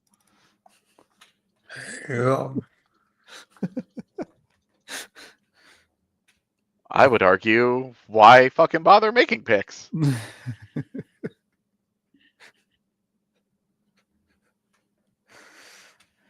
That's okay. He's a genius. He's won one playoff round in 12 years. GM. Did he? Well, Toronto, right? Dubas? Is that Yeah, what he was he still there when they won that round? I Uh-huh. can't remember if it was. Yeah. he was there. He was there. Okay. Damn, I was Wow. really hoping he hadn't been. There you Troy go. says, I think Nelson might be better than Druin on PP1. Who can? That is an interesting. One of the reasons that Brock Nelson's goal scoring has been down this year is because he has one power play goal, and he has been obviously a good power play goal scorer over the last handful of years. So where he fits into, because he was a true all situations player for the Isles. I need to look, but I would imagine Charlie Coyle was probably part of their penalty kill as well. Yes. So how these guys are sorting out their roles. Yep. Jack Drury came in. He's now going to be a key part of the penalty kill. Lehkonen, Kiviranta, Logan O'Connor, like those guys. It was interesting. Ryan Lindgren was brought in, and they were like, "We need to take some of the minutes off the top guys," and now they just keep they're like farming PK forwards at this point. This might sound crazy, Oh God. but Brock Nelson in the bumper instead of Lehkonen.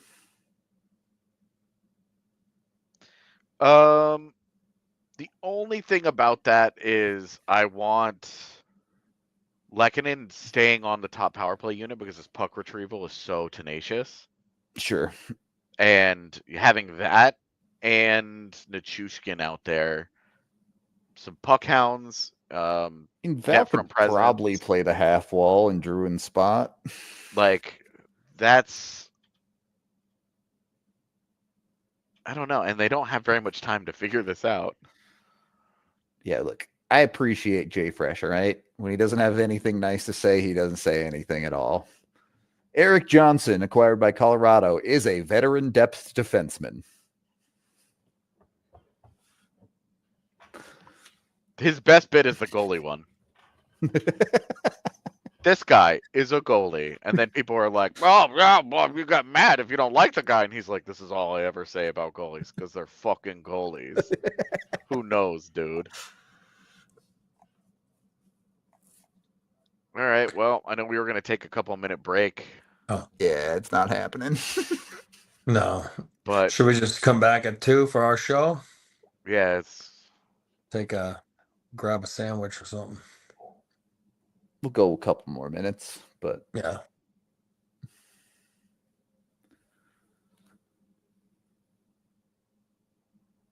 Yeah, I just that's a really funny time for that to break, AJ.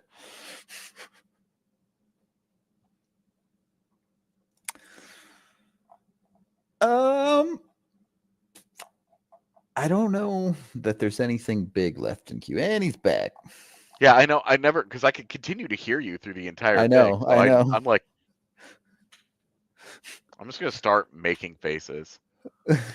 You would have heard it. You would have heard it from one of those insiders, like if there was a big name in there. Yeah. They said it, Marchand maybe, but you would have heard something else by now.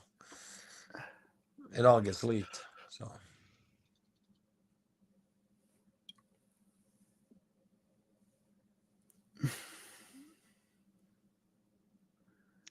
Yeah, I just would like to have the official Johnson or the Avs done conversation. Yep. We will recap everything in our actual show in about 20 minutes.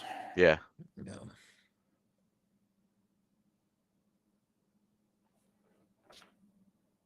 If they got Charlie Coyle to play on the wing, if they played $5.3 million for another year for a third line winger, yeah, you've lost the plot.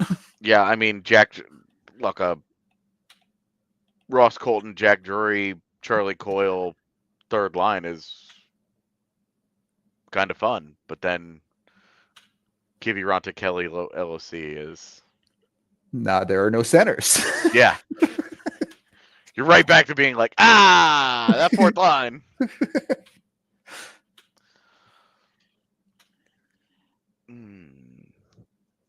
Damn, so Edmonton's big move was Jake Wallman. Yeah. Vegas's big move was tweeting out hi. So it would seem. I guess Riley Smith. Sure. It's a good player. Yeah, I've liked him for a long time. Yeah. Love him. LA only got Kuzmenko. Oh yeah, I guess Edmonton also got Frederick. Yeah. True. In a few weeks. Yeah.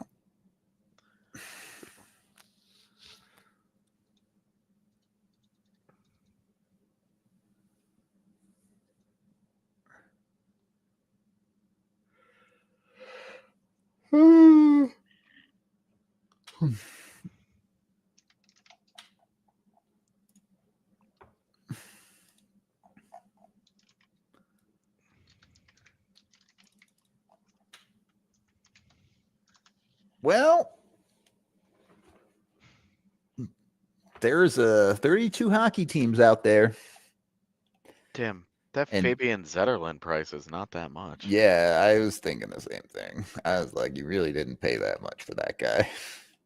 Especially Tristan Robbins. He was one of the guys that the Avs were looking at when they got saddled with Giovanni Smith. Who then they turned around and apparently got for Eric Johnson. Yeah, that's the equivalent of nothing meaningful, if that is what it is. Boy.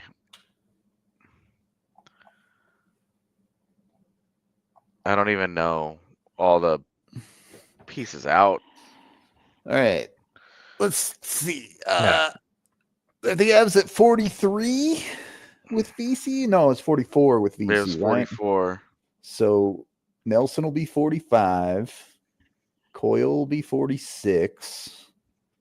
Damn. EJ will be AJ. 47 if he gets in a game. Damn, we got close to 50. Let's call up some other defensemen. What's Callie Yeah. Rosen Who doing? we got left?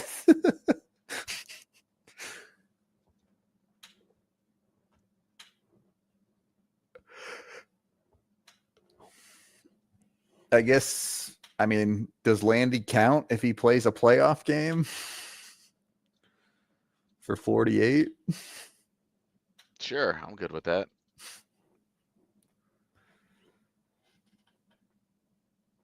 So we need what? Callie Rosen and McDonald. Jacob McDonald. Yeah, that'd get you to 50. The quick rundown of the Charlie Coyle trade is he's a good fit as a 3C. He's a good playoff player. It's kind of a tough price. He's overpaid, and the Avs probably overpaid, but he will fit the role. Yeah, and that's the bottom line, is that this the center depth is good. Awesome. It's good. Yeah.